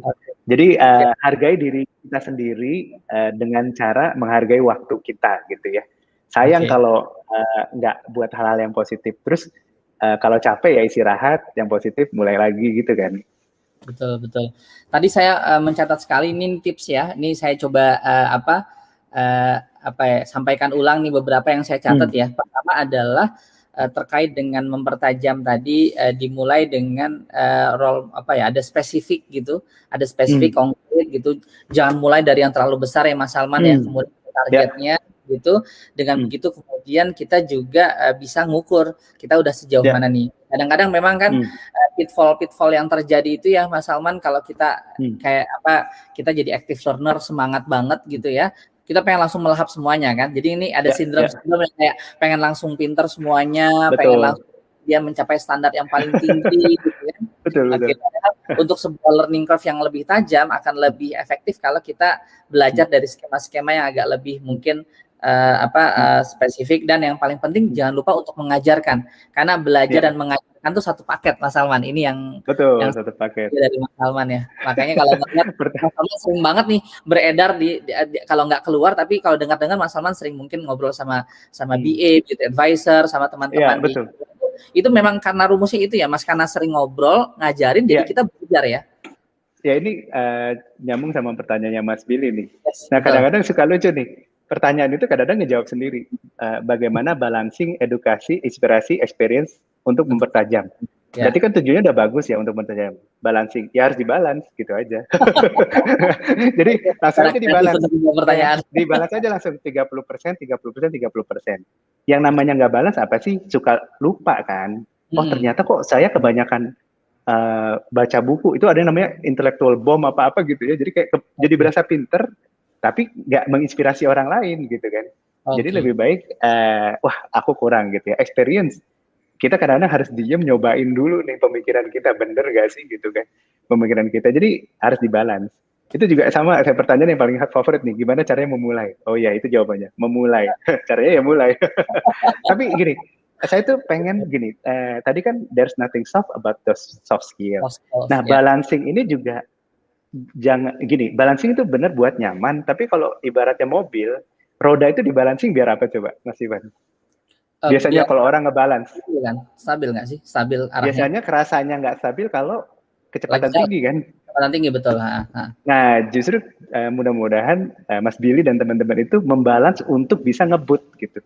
Bukan untuk relax gitu ya. Beda loh kalau misalnya minatnya gitu ya. Jadi kalau misalnya membalance untuk ngebut, itu langsung ketemu, oh aku tuh kurang istirahat sehingga kurang bisa tenang gitu ya. Ya udah, berarti kita istirahat untuk bisa menginspirasi orang lain. Jadi akhirnya kita nggak ketarik-tarik gitu. Tapi begitu juga, kenapa kok Sabtu Minggu ini harus ikut PIS misalnya? Jangan-jangan untuk membalance karena itu kalau anak muda terlalu banyak rebahan 4 hari terakhir misalnya gitu ya. Ya. Ini menjelaskan ya yang Mas Salman sampaikan, artinya kalau gini, kalau kita pengen mencapai sesuatu di masa depan atau pengen kemudian melampaui satu standar tertentu, maka balancing itu semakin diperlukan karena itu tadi. Tapi kalau misalnya balancing dalam konteks, aduh saya kurang istirahat nih gitu ya Mas Salman ya, itu kayak balance gitu ya. Nggak apa-apa, asal nanti gini. Saya terus terang COVID ini metode saat reflektif banget nih 1 tahun. Bahkan saya pernah kayak, saya tuh ternyata udah berapa minggu, Sabtu Minggu nggak pernah, ya Mas Ivan tahu lah aktivitas kita semua ya. Ini saya Sabtu Minggu bener-bener duduk, diem, mikir tuh nggak pernah gitu sama bertahun-tahun. Tapi saya memaknai kayak, ini mudah-mudahan bekal saya untuk jauh ke depan gitu ya. Jadi akhirnya kita bisa memaknai tadi ya, istirahat kita untuk jalan. Tapi kalau education, inspiration, sama expiration itu active learning yang nggak bisa dipisah-pisahin sih, ya kan? Bahkan kalau satu paket. Siap, oke. Baik, rekan-rekan sekalian, kami tetap menunggu jika ada tambahan pertanyaan yang memang diajukan kepada Mas Salman Subakat. Kita setelah ini juga akan bergabung segera narasumber kedua dan ketiga yang nanti akan siap-siap. Jadi memang karena saat PIS ini ya namanya kewajiban negara, hari Sabtu Minggu tidak pernah berhenti ya Mas Salman ya. Jadi para narasumber kita nih juga sedang keliling untuk kemudian menunaikan tugas-tugasnya. Baik, oke. Ada satu pertanyaan baru lagi nih Mas Salman dari Technopreneur Akademi Salman ITB. Nah, setiap tanya Kang Salman, entrepreneur memiliki karakter kepemimpinan masing-masing. Nah, menurut Kang Salman, main karakter apa yang harus dibangun oleh tiap leader seharusnya CEO? Oke, jadi apa key behavior atau key karakter gitu Mas Salman, apa ya Mas? Oke. Nah, kalau entrepreneur ini pesan saya sih gini, bangunlah personality yang cocok dengan orang yang akan kita layani gitu. Itu sih paling penting. Ya, jadi karena next leader siapa nih? Oh, aku akan dapat karyawan tipe ini. Ya bangunlah personality dengan orang yang emang akan melayani konsumen kita, gitu ya. Jadi kalau misalnya industrinya makanan, ya teman-teman harus makanan banget gitu. Kalau industrinya pariwisata, kayaknya boleh juga ngobrol pariwisata nih, menyambut tadi ya. Harus pariwisata banget gitu ya, spesifik. Dan ini, jadi biar kita ngejalanin itu ngeblend gitu. Akhirnya kalau konsumen ketemu kita tuh kayak ketemu temen gitu. Nah memang ini penting sih, saya juga pernah waktu itu ada fotografer hebat lah, teladan, dia suka mengkritik. Orang Indonesia itu suka menerima semua pekerjaan, jadi nggak pernah say no. Jadi foto landscape ya iya, foto komersial ya iya gitu. Harusnya terbentuk spesialisasi. Toh kerjaannya kan sama, gitu ya. Jadi kembangkanlah. Kalau kepemimpinan strategi kan kepemimpinan yang bisnis saya banget. Makanya juga saya menyambut dunia pendidikan di Indonesia itu makin spesifik katanya. Jadi kayak kalau nggak ada jurusan bisnis atau kepemimpinan, tapi lebih baik ini kepemimpinan di dalam pariwisata, kepemimpinan di dalam sektor publik, kepemimpinan di dalam dunia korporat gitu ya. Korporat dipisah-pisah lagi, kepemimpinan dari berbagai industri. Itu beda banget. Bisa sangat ekstrim malah Mas Ivan. Kayak misalnya kami di industri fashion tuh ngelihat sebesar apapun peran CEO, tetap aja seorang inovator si desainernya itu yang memegang peran besar. Jadi akhirnya nggak bisa kan, kayak kepemimpinan di rumah sakit, tapi kolegial dokter misalnya lebih menentukan. Ini saya terlalu spesifik mungkin ya. Tapi ketika kepemimpinan di sebuah manufacturing itu juga beda lagi. Gitu. Ini kalau terkait kalau tadi Mas Salman sampaikan menyesuaikan dengan karakteristik customer gitu ya. Nah berbicara tentang hal itu Mas Salman, saya jadi menangkap nih kalau kita diskusi Mas Salman, Mas Ivan yuk kita ke BUMN, yuk kita ke ASN, yuk kita ke ini. Saya jadi harus ketemu semuanya gitu kan. Saya ternyata ini Mas, kalau kita bisa memahami perbedaan karakteristik setiap segmen atau setiap lapisan masyarakat, itu akan memberikan understanding yang lebih baik kepada para leaders. Dengan begitu kita melihat apa yang dibutuhkan oleh segmen atau masyarakat itu dan apa yang dia tawarkan ya inovasinya kepada orang-orang itu ya. Oke. Saya rasa sih memang ide besarnya seperti itu sih. Jadi kan memang dulu ya namanya juga kita lagi senang-senangnya terdepan dapat kepercayaan itu kan mungkin apapun pekerjaannya kosmetiknya harus gitu ya iklan ya pada Emina atau makeover gitu ya. Jadi kita ngebayangin bagaimana kita bisa hadir sehadir-hadirnya gitu buat mereka gitu ya. Jadi kenapa kok ada tulis? Wah, akhir-akhir ini orang kalau tugas akhir ngelamar kerja itu muternya lagu Tulus gitu ya. Jadi kita bilang, oh biarkanlah kita bekerja sama Tulus untuk menemani gitu ya, terutama konsumen Wardah dalam berkarya misalnya gitu ya. Kalau makeover tuh misalnya kita pengen tunjukin gitu ya, fearless gitu ya. Ya udah, ya kita menemani gitu mereka dalam berkarya gitu. Ini boleh juga kalau kita ini nih Mas Ivan ngebahas teman-teman gitu ya. Saya juga kadang-kadang sama Pak Menteri sama Pak Prof ini nanti ada itu ya, ada kesan khusus gitu ya, sangat consumer centric, sangat humble gitu ya. Dulu ngomongnya Bang Sandi, ini sekarang Pak Menteri mungkin nanti. Informasi rekan-rekan sekalian dimanapun berada, sebentar lagi kita sambil menunggu kehadiran Bang Sandi dan nanti juga akan disoleh Prof Nizam, dan Bang Sandi ini juga kabarnya lagi menyeberang pulau Mas Salman. Jadi santai.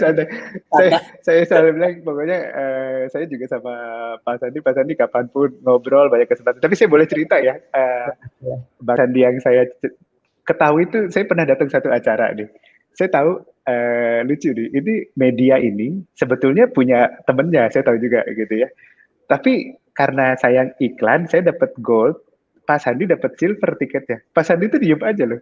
Saya dalam hati, ini kayaknya Pak Sandiaga Uno gitu ya, kayaknya panitia nggak tahu gitu. Saya bilang, saya lihat kemampuan leadership, humility beliau, membuat orang nyaman tuh kayak, wah hebat sekali. Kalau Prof Nizam juga gitu ya, saya lihat kok banyak banget pokja gitu, engineers yang membantu beliau gitu ya. Saya sebagai ya mudah-mudahan masih diakui sebagai engineer ya Mas Ivan. Saya seorang electrical engineer yang jarang praktek gitu ya. Nggak tahu ijazahnya bisa keluar apa enggak gitu ya kalau di. Cuman ternyata semangat engineer membangun gitu ya sebelum Prof Nizam menjadi dirjen gitu ternyata udah idolanya engineer se-Indonesia gitu. Jadi saya senang banget walaupun di tengah kesibukan gitu. Terus ada Paragon ikut walaupun hanya sebentar nih Mas Ivan. mudah-mudahan teman-teman juga bisa berkolaborasi dengan Kementerian Pariwisata gitu, bisa berkolaborasi juga dengan dunia pendidikan, bahkan saya yakin sudah ada diskusi bagaimana dunia akademisi, kampus gitu ya, bisa melahirkan ide-ide terobosan untuk dunia pariwisata di Indonesia, gitu ya. Dan nanti Karena langsung ya, Mas Salman ke langsung. ya. Saya sudah bilang sama stafnya Pak Sandi kasih PR yang banyak buat anak-anak muda Indonesia. Jadi berhubung apa tadi ada kendala Pak Sandi lagi di Danau Toba ya. Luar biasa. Mas Salman boleh ya satu pertanyaan lagi sambil menunggu juga. Ini ada pertanyaan menarik dari Putri Hanik Setia Maharani. Mas Salman, kerjasama antar bidang atau kolaborasi seperti apa sebenarnya yang bisa dilakukan dalam pengembangan inovasi? Jadi kalau ngomongin kolaborasi yang melahirkan inovasi itu kayak gimana, Mas Salman? Ya, makanya saya tuh senang banget dengan pendekatan human centered itu ya. Jadi sesimpel gini Mas Evan, ketemu meeting, udah nggak usah sebut posisi. Pokoknya kalau di organisasi itu ada yang ngobrolnya cocok, udah itu udah kolaborasi aja. Pasti yang ngurusin people bisa ngomong sama yang ngurusin people, yang bikin program bisa ngomong program. Hampir nggak mungkin ada sesuatu yang tidak bisa di ini kan. Apalagi kita udah ini ya bisnis model. Ternyata mau sektor publik, mau konsumen, mau itu juga punya bisnis model, ya kan? Misalnya teman-teman mau bikin suatu produk, terus teman-teman langsung kepikiran gimana? Nah itu kan suka ya. Bikin suatu produk, jasa, atau suatu pemikiran, aktivitas yang langgeng sampai 20 tahun ke depan. Jadi teman-teman kan langsung, konsumen kan juga punya stage of life ya. Ya kan, misalnya teman-teman bikin gerakan pendidikan, harus dijelasin nih waktu umur 25 ngapain, 30, 35, 40 tuh ngapain. Itu, nah nanti ketika, balik lagi ya, memang kuncinya kadang-kadang berpikir jangka panjang ya. Jadi ketika kita lihat jangka panjang, kok nggak ada ya satupun yang bikin kita senang, bahagia yang kita kerjain sendiri. Iya, itu tuh paling penting sebetulnya. Coba sebutin hal yang kita kagumin. Nah itu juga kadang-kadang kita ngelihatnya kurang dalam. Saya juga suka kayak misalnya Pak Salman gitu, Paragon. Saya mau bukan siapa-siapa di Paragon, yang seru itu, yang kerjaan bareng-bareng sama gitu ya. Termasuk saya disclaimer ya, PIS ini tiba-tiba jadi gitu ya. Saya bilang, kok di acara besar banget gitu ya. Ini salut buat semua teman-teman panitia Paragon Innovation Summit, keren banget. Luar biasa. Luar biasa. Baik, terima kasih Mbak Putri atas pertanyaannya. Sambil kita menunggu berikut yang akan bergabung sebentar. Jadi jawabannya apa sebenarnya yang bisa dilakukan? Nggak bisa tidak melakukan, intinya gitu ya. Harus gitu ya. Iya, jadi kalau misalnya pilihannya bukan kolaborasi atau tidak kolaborasi, tapi kolaborasi seperti apa dulu gitu ya. Kalau memang harusnya ngopi-ngopi dulu, ya ngopi-ngopi dulu. Atau misalnya saling endorse via dunia digital, saling bertukar pikiran. Kan memang gitu ya. Mulai dari yang paling sederhana dulu. Nah kadang-kadang ini juga Mas Ivan, kita pengen kolaborasi, tapi kalau kita ikut pemikiran orang gitu, terus kita seru Instagram, kita nggak komen, sayang kan? Padahal kan saling apresiat.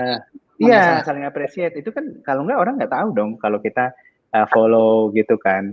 Tapi saya senang banget nih di Innovation Summit ini, di Instagramnya itu berkomunitas, masing-masing punya jagoan ya. Jadi saya lihat yang ini komen 200 orang, ini 80 orang. Jadi kelihatan banget bahwa semua ide yang disubmit di Innovation Summit itu nggak sendiri. Gitu, they do it with and for others gitu ya. Itu saya bilang, wah kalah nih komennya tim Paragonian kan, kalau Paragonian 60, tapi jadi dengan senang hati jadi tuan rumah pemikiran luar biasa teman-teman gitu ya. Ya kalau tuan rumah kan biasanya kan biarinlah teman-teman ngobrol yang nyaman gitu ya di Innovation Summit ini. Gitu. Siap. Itu udah. Baik, Mas Salman, terima kasih. Rekan-rekan sekalian semua, para Paragonian dan audiens yang menyaksikan Innovation Talk sesi pertama, bagaimana kita berbicara tentang innovation sebagai culture dan values yang mampu memberikan impact dan mentransformasi Indonesia. Nah ini, kalau tadi kita bicara dalam konteks bagaimana ekosistem inovasi dibangun oleh Paragon dan dengan berbagai pengalaman 36 tahun ini, maka kita akan sambut sebentar lagi para inovator selanjutnya, yaitu yang saat ini menjabat sebagai Bapak Menteri Pariwisata dan Ekonomi Kreatif Republik Indonesia. Boleh kita panggil bersama Mas Salman ya. Baik, ya. Pak Menteri, Pak Sandiaga Uno atau Bang Sandi boleh. Selamat bergabung. Oke, sambil menunggu nih. Nanti setelah Mas Sandi, kita juga akan menunggu kehadiran Pak Nizam teman-teman sekalian, Pak Nizam adalah Dirjen Dikti Kementerian Pendidikan Kebudayaan Republik Indonesia. Baik, kalau tadi bicara tentang inovasi dalam konteks industri, korporasi, membangun budaya, talent, maka kita akan mendengarkan juga nih perspektif dari Bang Sandi terkait dengan bagaimana kemudian inovasi di pariwisata, ekonomi kreatif, dan kaitannya untuk kemudian bisa mendorong kemajuan Indonesia di tengah bangsa-bangsa yang lain. Pak Sandi udah di room ya. Di sini ya udah chat-chatan ini. Saya bilang sama Pak Menteri ini banyak bolang Pak, bocah petualang yang sudah menunggu untuk kalau bisa jalan-jalan gitu. Baik. Dan kita kalau ngelihat ini Mas Salman di Instagramnya Mas Sandi itu kayaknya lewat sedikit udah beda tempat aja. Oh iya, itu luar biasa. Dan bukan virtual ya, bukan virtual. Benar asli berada di berbagai. Tadi infonya juga dari Danau Toba dan sudah menyeberang juga. Kita tunggu dan dengarkan juga. Sebentar lagi akan bergabung tengah-tengah kita. Mas Ivan udah pernah ke Danau Toba belum? Nah itu dia nih, justru pas ketemu Mas Sandi. Siapa tahu dapat inspirasi kan atau main giveaway. Saya masih ingat itu ini ke Danau Toba itu berarti terakhir ya sama istri lagi hamil anak pertama. Oke. Seru di situ. Udah agak lama ya Pak. Inovasi yang harus dilakukan ini sederhana, menjaga driver antar kota itu tidak sengebut itu gitu ya. Karena kan tapi itu experience banget tuh. Lagunya lagu slow tapi kecepatannya 80 sampai 90. Menyusur tebing-tebing gitu ya. Siap.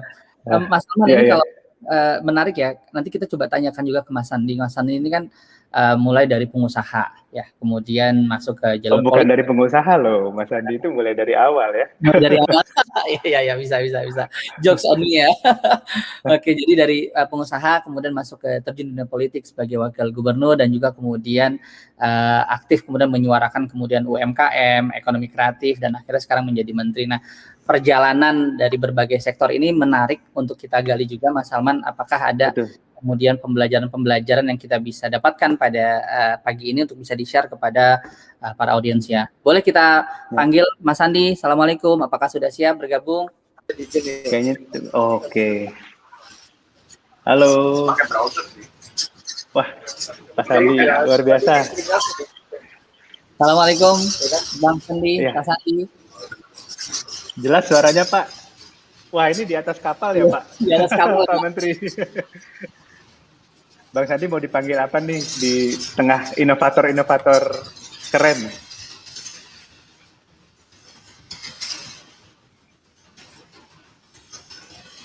Siap, sudah on.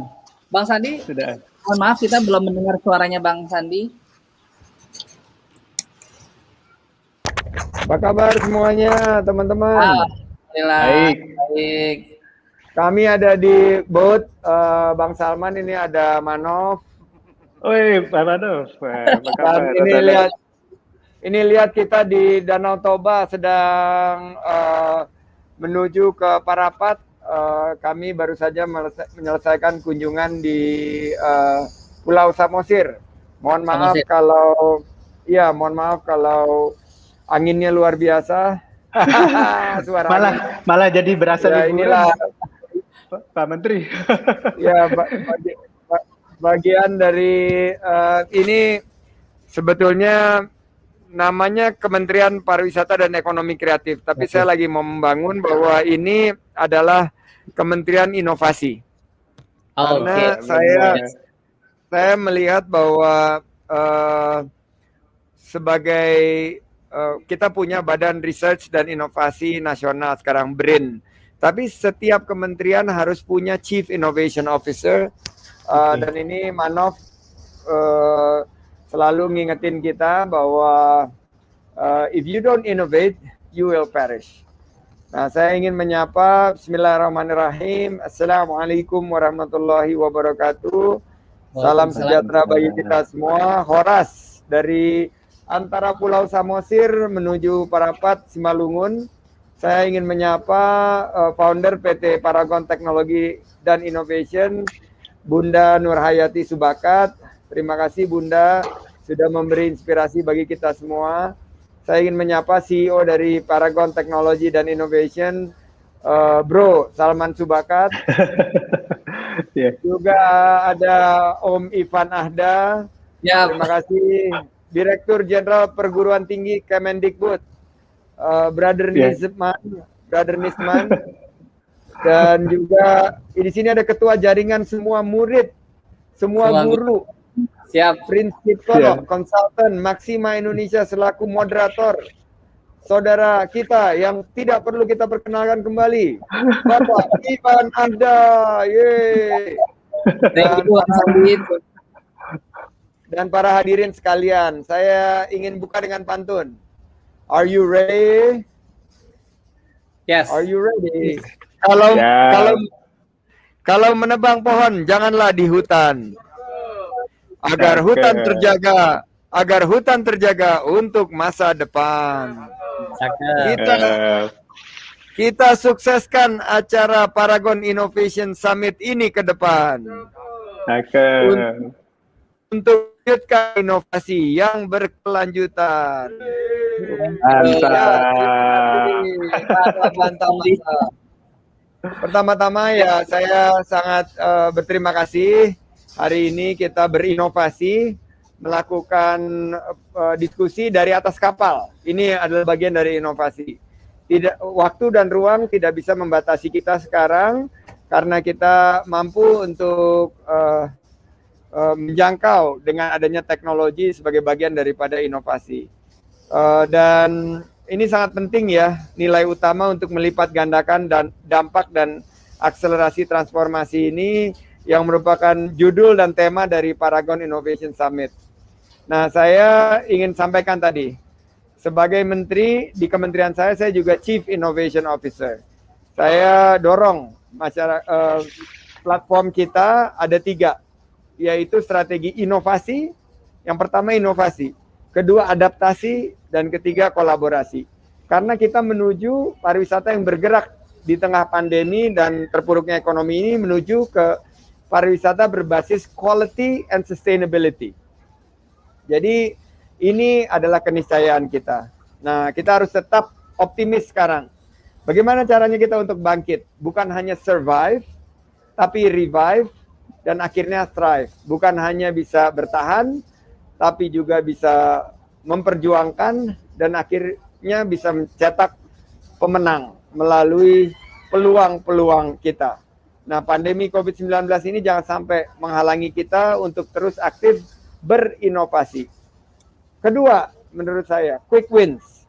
Bagaimana capaian cepat? Inovasi itu kalau tidak ada capaian cepat, berat. Karena tidak akan bisa memotivasi para elemen-elemen yang bergerak bersama kita. Oleh karena itu, kita cari yang disebut sebagai low hanging fruits, yaitu quick wins yang bisa kita gunakan sebagai pemicu momentum kita ke depan. Kita sekarang lagi menarik wisatawan, salah satu dengan event Karisma Event Indonesia ini adalah juga menarik inovator-inovator untuk berkolaborasi dengan kita. Nah, saya sekarang punya begitu banyak pengalaman unik di tiap-tiap destinasi wisata. Bagaimana kita merestorasi ekosistem budaya dan sejarah di Indonesia. Juga kita lagi buatkan food trail. Dulu belum ada inovasi food trail, sekarang makanan-makanan pilihan itu kita bikin dalam bentuk adaptasi digitalisasi. Dan acara-acara musik yang ikonik. Ini kita kalau di Lake Geneva, setiap spot itu ada festivalnya. Festival jazz di Montreux, festival lukisan di Vevey, festival misalnya jam di Geneva. Nah, di Danau Toba ini kita akan buat yang serupa. Selanjutnya setelah inovasi kita beradaptasi. Dan dalam adaptasi ini kita pastikan bahwa adaptasi kita sesuai dengan protokol kesehatan yang ketat dan disiplin. Kami di sini menerapkan CHSE, Cleanliness, Health, Safety, dan Environmental Sustainability. Kenapa? Karena perlu ada keseimbangan dan harmoni antara menekan virus COVID-19 serendah mungkin yang terkendali dan juga bagaimana kita terus bisa menggerakkan ekonomi rakyat. Dan inilah yang kita juga lakukan strategi promosi yang targeted dan segmented. Dulu Bang Salman, Bang Ivan kita beriklan hajar aja gitu, hajar bleh, pasang iklan. Ya. Pokoknya kita ingin menjangkau sebanyak mungkin. Sekarang kita nggak di promosi di pariwisata, kita akan melakukannya dengan targeted, segmented.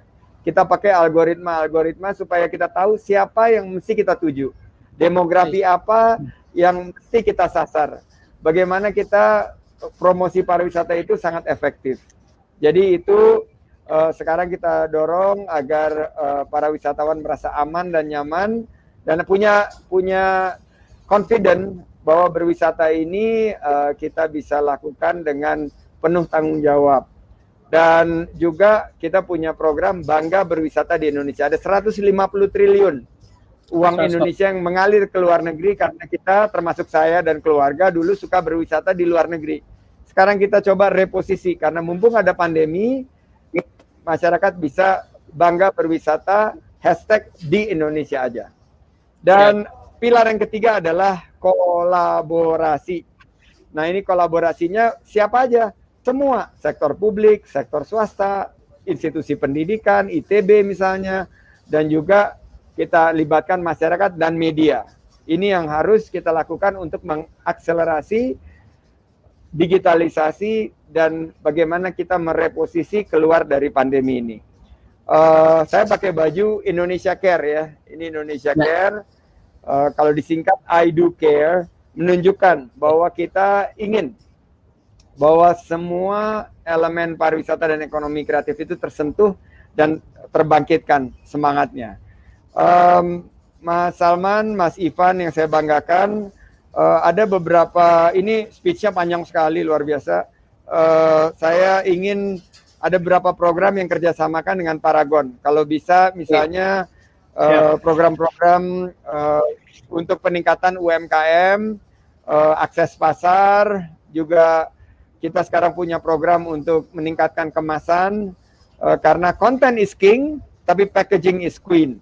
Dan digital ecosystem is the kingdom. Jadi saya yakin pandemi COVID-19 ini menjadi kesempatan kita untuk berinovasi.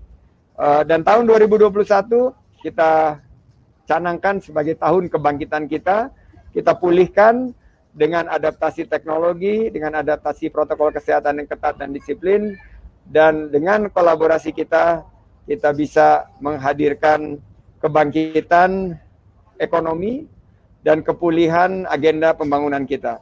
Saya ucapkan terima kasih sekali lagi. Ini Mas Ferdinand, jadi terima kasih sekali lagi sudah mengundang saya. Wassalamualaikum warahmatullahi wabarakatuh. Hatur nuhun pisan. Om Santi Om. Waalaikumsalam warahmatullahi wabarakatuh. Terima kasih Pak Sandi atas speech luar biasa. Langsung ini kelihatan ya Mas Salman seorang innovators, langsung speech-nya luar biasa. Dan ini challenge. Langsung dijawab nggak challenge dari Mas Sandi? Bagaimana rencana kolaborasi dengan Paragon untuk menghidupkan UMKM dan juga memperkuat ekonomi kreatif? Ya. Ini ada hikmahnya juga ya, Bang Sandi, kita ketemu dulu sama Mas Manov di rumah siap kerja dulu. Jadi siap banget, justru itu yang kami tunggu-tunggu gitu. Kita punya komunitas dulu, bahkan Bang Sandi, kok jadi bahkan dia Pak Menteri ya. Jadi waktu itu kita tuh pernah kepikiran kayak mulai oleh-olehnya dulu nih tadi, digitalisasi. Jadi saya seneng banget ada food trail gitu ya. Jadi gimana kita mengidentifikasi oleh-oleh lokal. Jadi mungkin kan ada orang nggak bisa ke Bali tapi pasti punya pelanggan souvenir sama merchandise Bali. Jadi saya juga ingin gimana kalau wadah ekosistem itu mulai menyisihkan tadi yang bukan yang 150 triliun, bahkan yang mungkin lebih kali ya, karena kan yang lokal lebih besar gitu, untuk mulai jalan-jalan itu sosial tadi ya, kata Pak Sandi itu ya. Jadi kan kalau kita bisa memberikan dampak sosial kan kalau kita ngasih impact gitu ya. Jadi kita mulai dari raising awareness seperti itu. Pokoknya semuanya Pak Sandi sebelum diminta pun kita udah siap. Sesiapnya ya Pak Sandi. Butuh bantuan support gitu ya. Terus tadi koordinasi antar bidang gitu. Oh Pak Sandi, kita juga rekan pariwisata udah dari dulu. Jadi dari zamannya Shanghai Expo, kita bersama Kepariwisata tuh udah hampir 10 tahun yang lalu tuh memperkenalkan fashion Indonesia ke luar negeri misalnya. Jadi banyak banget yang bisa dikerjain. We are more than ready deh, Sandi, untuk bukan nolong sih, kolaborasi ya. Siap. Satu lagi ini Pak Sandi, kalau pariwisata bangkit, penjualan wadah juga akan lancar. jadi kita juga harus sadar bahwa akhirnya kita lakukan ini buat kita sendiri gitu ya, kembali ke kita semua gitu. Ya, thank you Mas Salman. Bang Sandi, ada satu pertanyaan sambil kita menunggu juga yang bergabung narasumber selanjutnya. Ada Prof. Nizam, Dirjen Dikti, Kementerian Pendidikan Kebudayaan Republik Indonesia. Bang Sandi, saya izin menyampaikan satu pertanyaan dari Adit melalui IG Story. Pak Menteri, saya ingin bertanya, bagaimana menurut Pak Sandi sebagai Menteri mempertahankan industri pariwisata tetap stabil lewat inovasi saat pandemi? Silakan Pak Sandi, mungkin jawabannya untuk inspirasi teman-teman inovator pada pagi hari ini yang bergabung. Baik, terima kasih pertanyaan dari Adit via IG Story. Saya melihat bahwa kuncinya kita untuk mempertahankan sektor pariwisata stabil itu adalah bagaimana kita mengatasi pandemi. Jadi memang tidak ada cara lain selain kita mampu menerapkan protokol kesehatan yang ketat dan disiplin. Jadi inovasinya selain dari lihat ini, kalau di kapal nih cuman ada satu seat. Ini bagian dari adaptasi, tidak ada lagi seat yang berdempetan, Manof sama saya agak berjauhan. Ini adalah bagian daripada inovasi penyelenggara operator ferry ini untuk memberikan rasa nyaman dan aman. Yang kedua, ada inovasi-inovasi yang berbasis augmented reality dan virtual reality. Jadi beberapa destinasi wisata menerapkan agar tidak terjadi kerumunan, bahwa wisatawan itu dimanjakan dengan pendekatan teknologi, dengan contactless, cashless, dan touchless. Mereka bisa menikmati beberapa objek wisata baik dari rumahnya mereka sendiri maupun dari destinasi wisata tersebut. Jadi misalnya Borobudur ke depan tidak perlu lagi mungkin karena memang Borobudur ini kita ingin jaga supaya kelestariannya tidak rusak karena degradasi dan terus menurun, makanya kita menawarkan beberapa paket-paket wisata yang berbasis teknologi seperti virtual reality dan augmented reality. Yang ketiga, sekarang dengan hadirnya Traveloka, Pergi-Pergi, Tiket.com, ini sekarang pariwisata ini sudah lebih personalized, customized, localized, and smaller in size. Jadi kita bisa lihat bagaimana perkembangan produk-produk wisata ini juga mengarah kepada sports tourism. Jadi baru saja saya menyelesaikan Tour de Samosir, ini bersepeda sepanjang beberapa lokasi wisata di Samosir, dan juga ada akhiri dengan lomba lari. Nah, ini adalah bagian daripada inovasi. Dulu tidak terpikirkan bagaimana menggabungkan pariwisata dengan olahraga. Nah, inilah langkah-langkah inovasi. Dan kita harus terus berinovasi, guys. Kita nggak bisa, udah kita nyaman. Nah, Paragon ini mengajarkan saya ya, bagaimana inovasi itu ada at the center of their universe. Jadi, dunia usaha saya selalu challenge juga, kami di pemerintahan harus juga berpikir bahwa inovasi itulah yang harus ada dalam setiap tarikan nafas kita, setiap derap langkah kita. Terima kasih atas pertanyaannya, Adit. Baik, terima kasih Pak Sandi, Mas Salman. Baik, di pagi hari ini ada banyak Mas Sandi yang bergabung dalam acara kita. Ada innovators muda mahasiswa, mungkin juga pelaku UMKM atau profesional di tempat pekerjaannya. Nah, Mas Sandi, ini saat yang tepat dengan spirit Paragon Innovation Summit 2.0 adalah Innovation for Greater Good. Nah, kita ingin dari Mas Sandi ini barangkali bisa memberikan practical tips atau apa yang sebenarnya bisa teman-teman langsung lakukan konkret saat ini juga, di mana itu bisa kemudian meningkatkan level inovasi teman-teman sehingga mereka bisa berkarya dimanapun mereka berada. Silakan Mas Sandi. kuncinya sembari kita menunggu Prof Nizam yang oleh Rizky Stage Manager masih struggling karena masih terus konfirmasi, kita tunggu Prof Nizam. Tapi saya melihat bahwa to lead is to give example.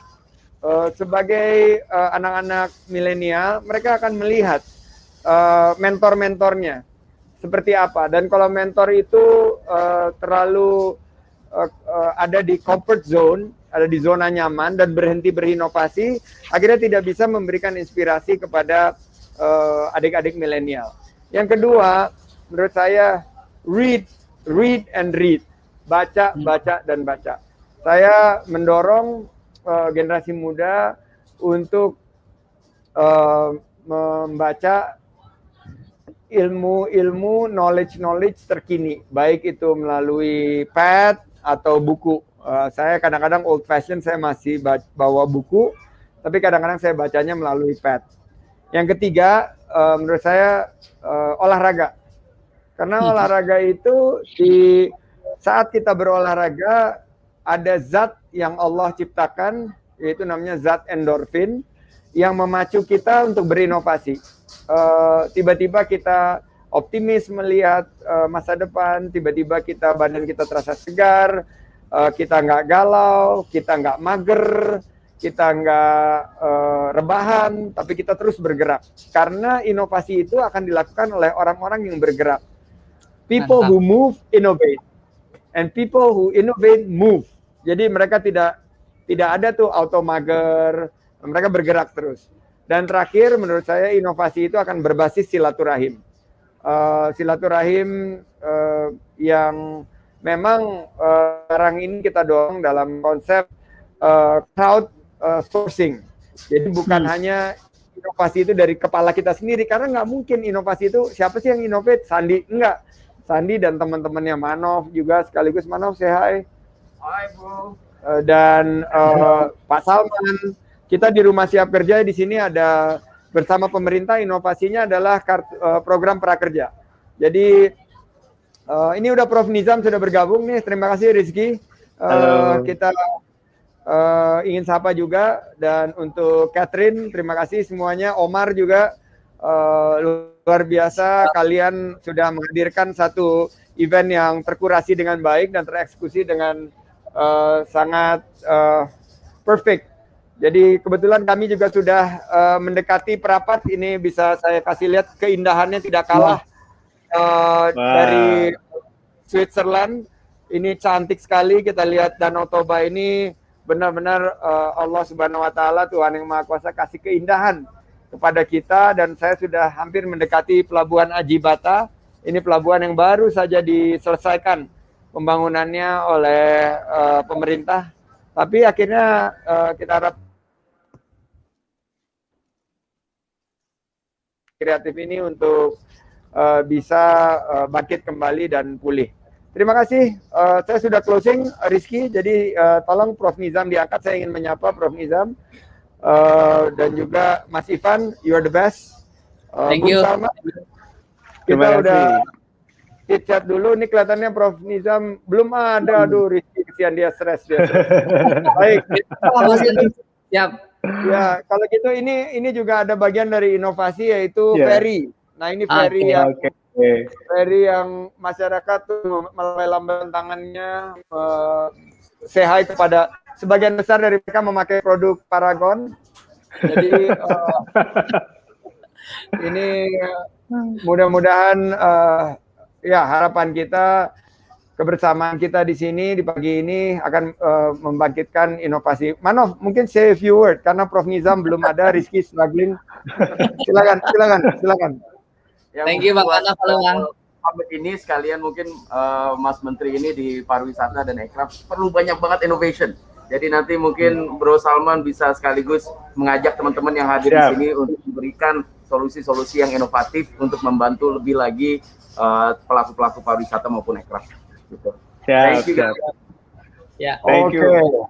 Mas Andi, kita punya. Ya, Mas Salman silakan, mungkin ada yang mau disampaikan untuk Mas Andi sebelum. Saya jadi ingat salah satu campaign pertamanya Paragon itu travel in style, gitu. Jadi memang buat para pengusaha itu juga traveling itu jadi tempat yang bagus juga untuk promosi atau ngembangin bisnis gitu.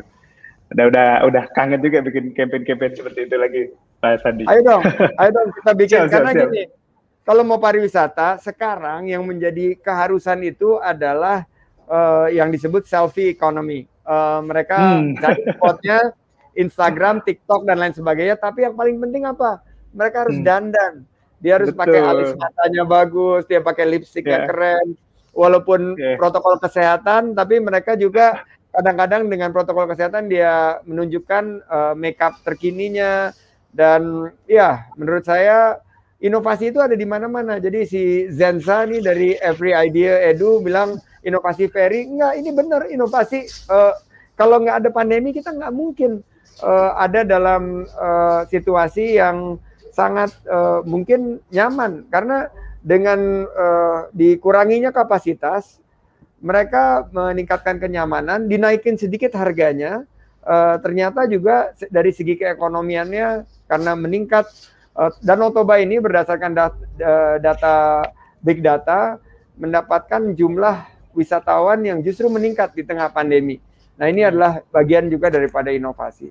Jadi sukses buat teman-teman. Prof Nizam kembali lagi, belum hadir juga. Nanti kami sampaikan Pak Menteri.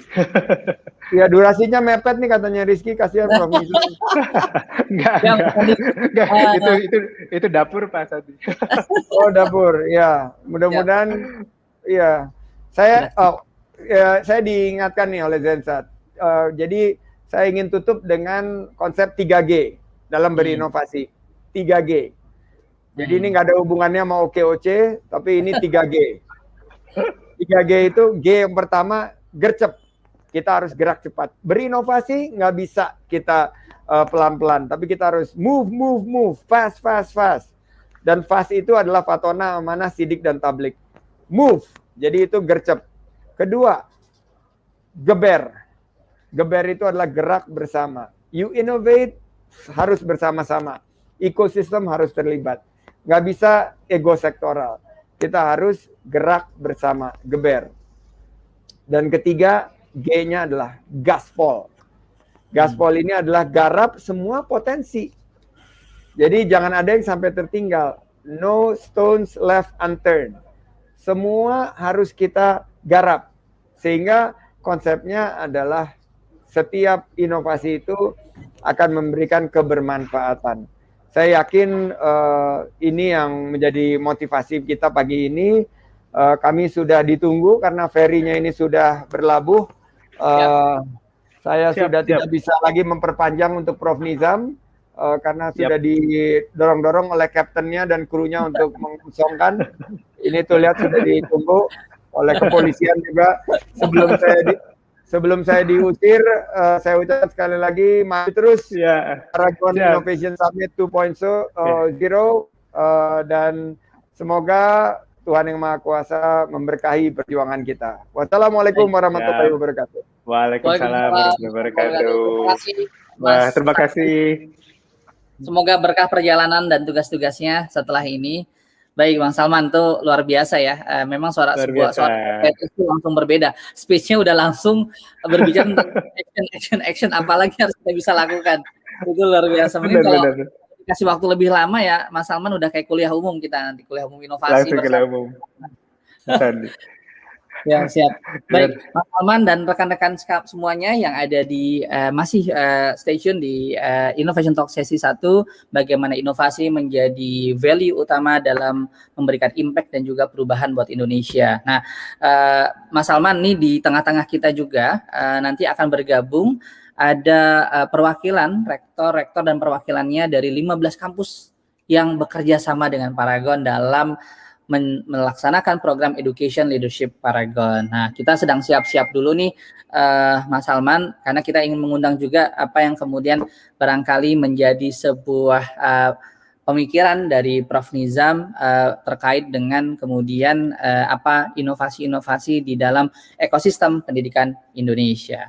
Baik, saya mau menyapa dulu Mas dan Mbak semuanya, rekan-rekan sekalian. Jadi saya persilahkan dulu setelah ini ke MC dulu ya Mas Salman ya, untuk kemudian kita untuk bersama menyambut juga para rektor ini, dan nanti kita akan kemudian bergabung kembali dengan Prof. Nizam. Boleh dipersilahkan Mas Fuad dan Mbak Dea, silakan.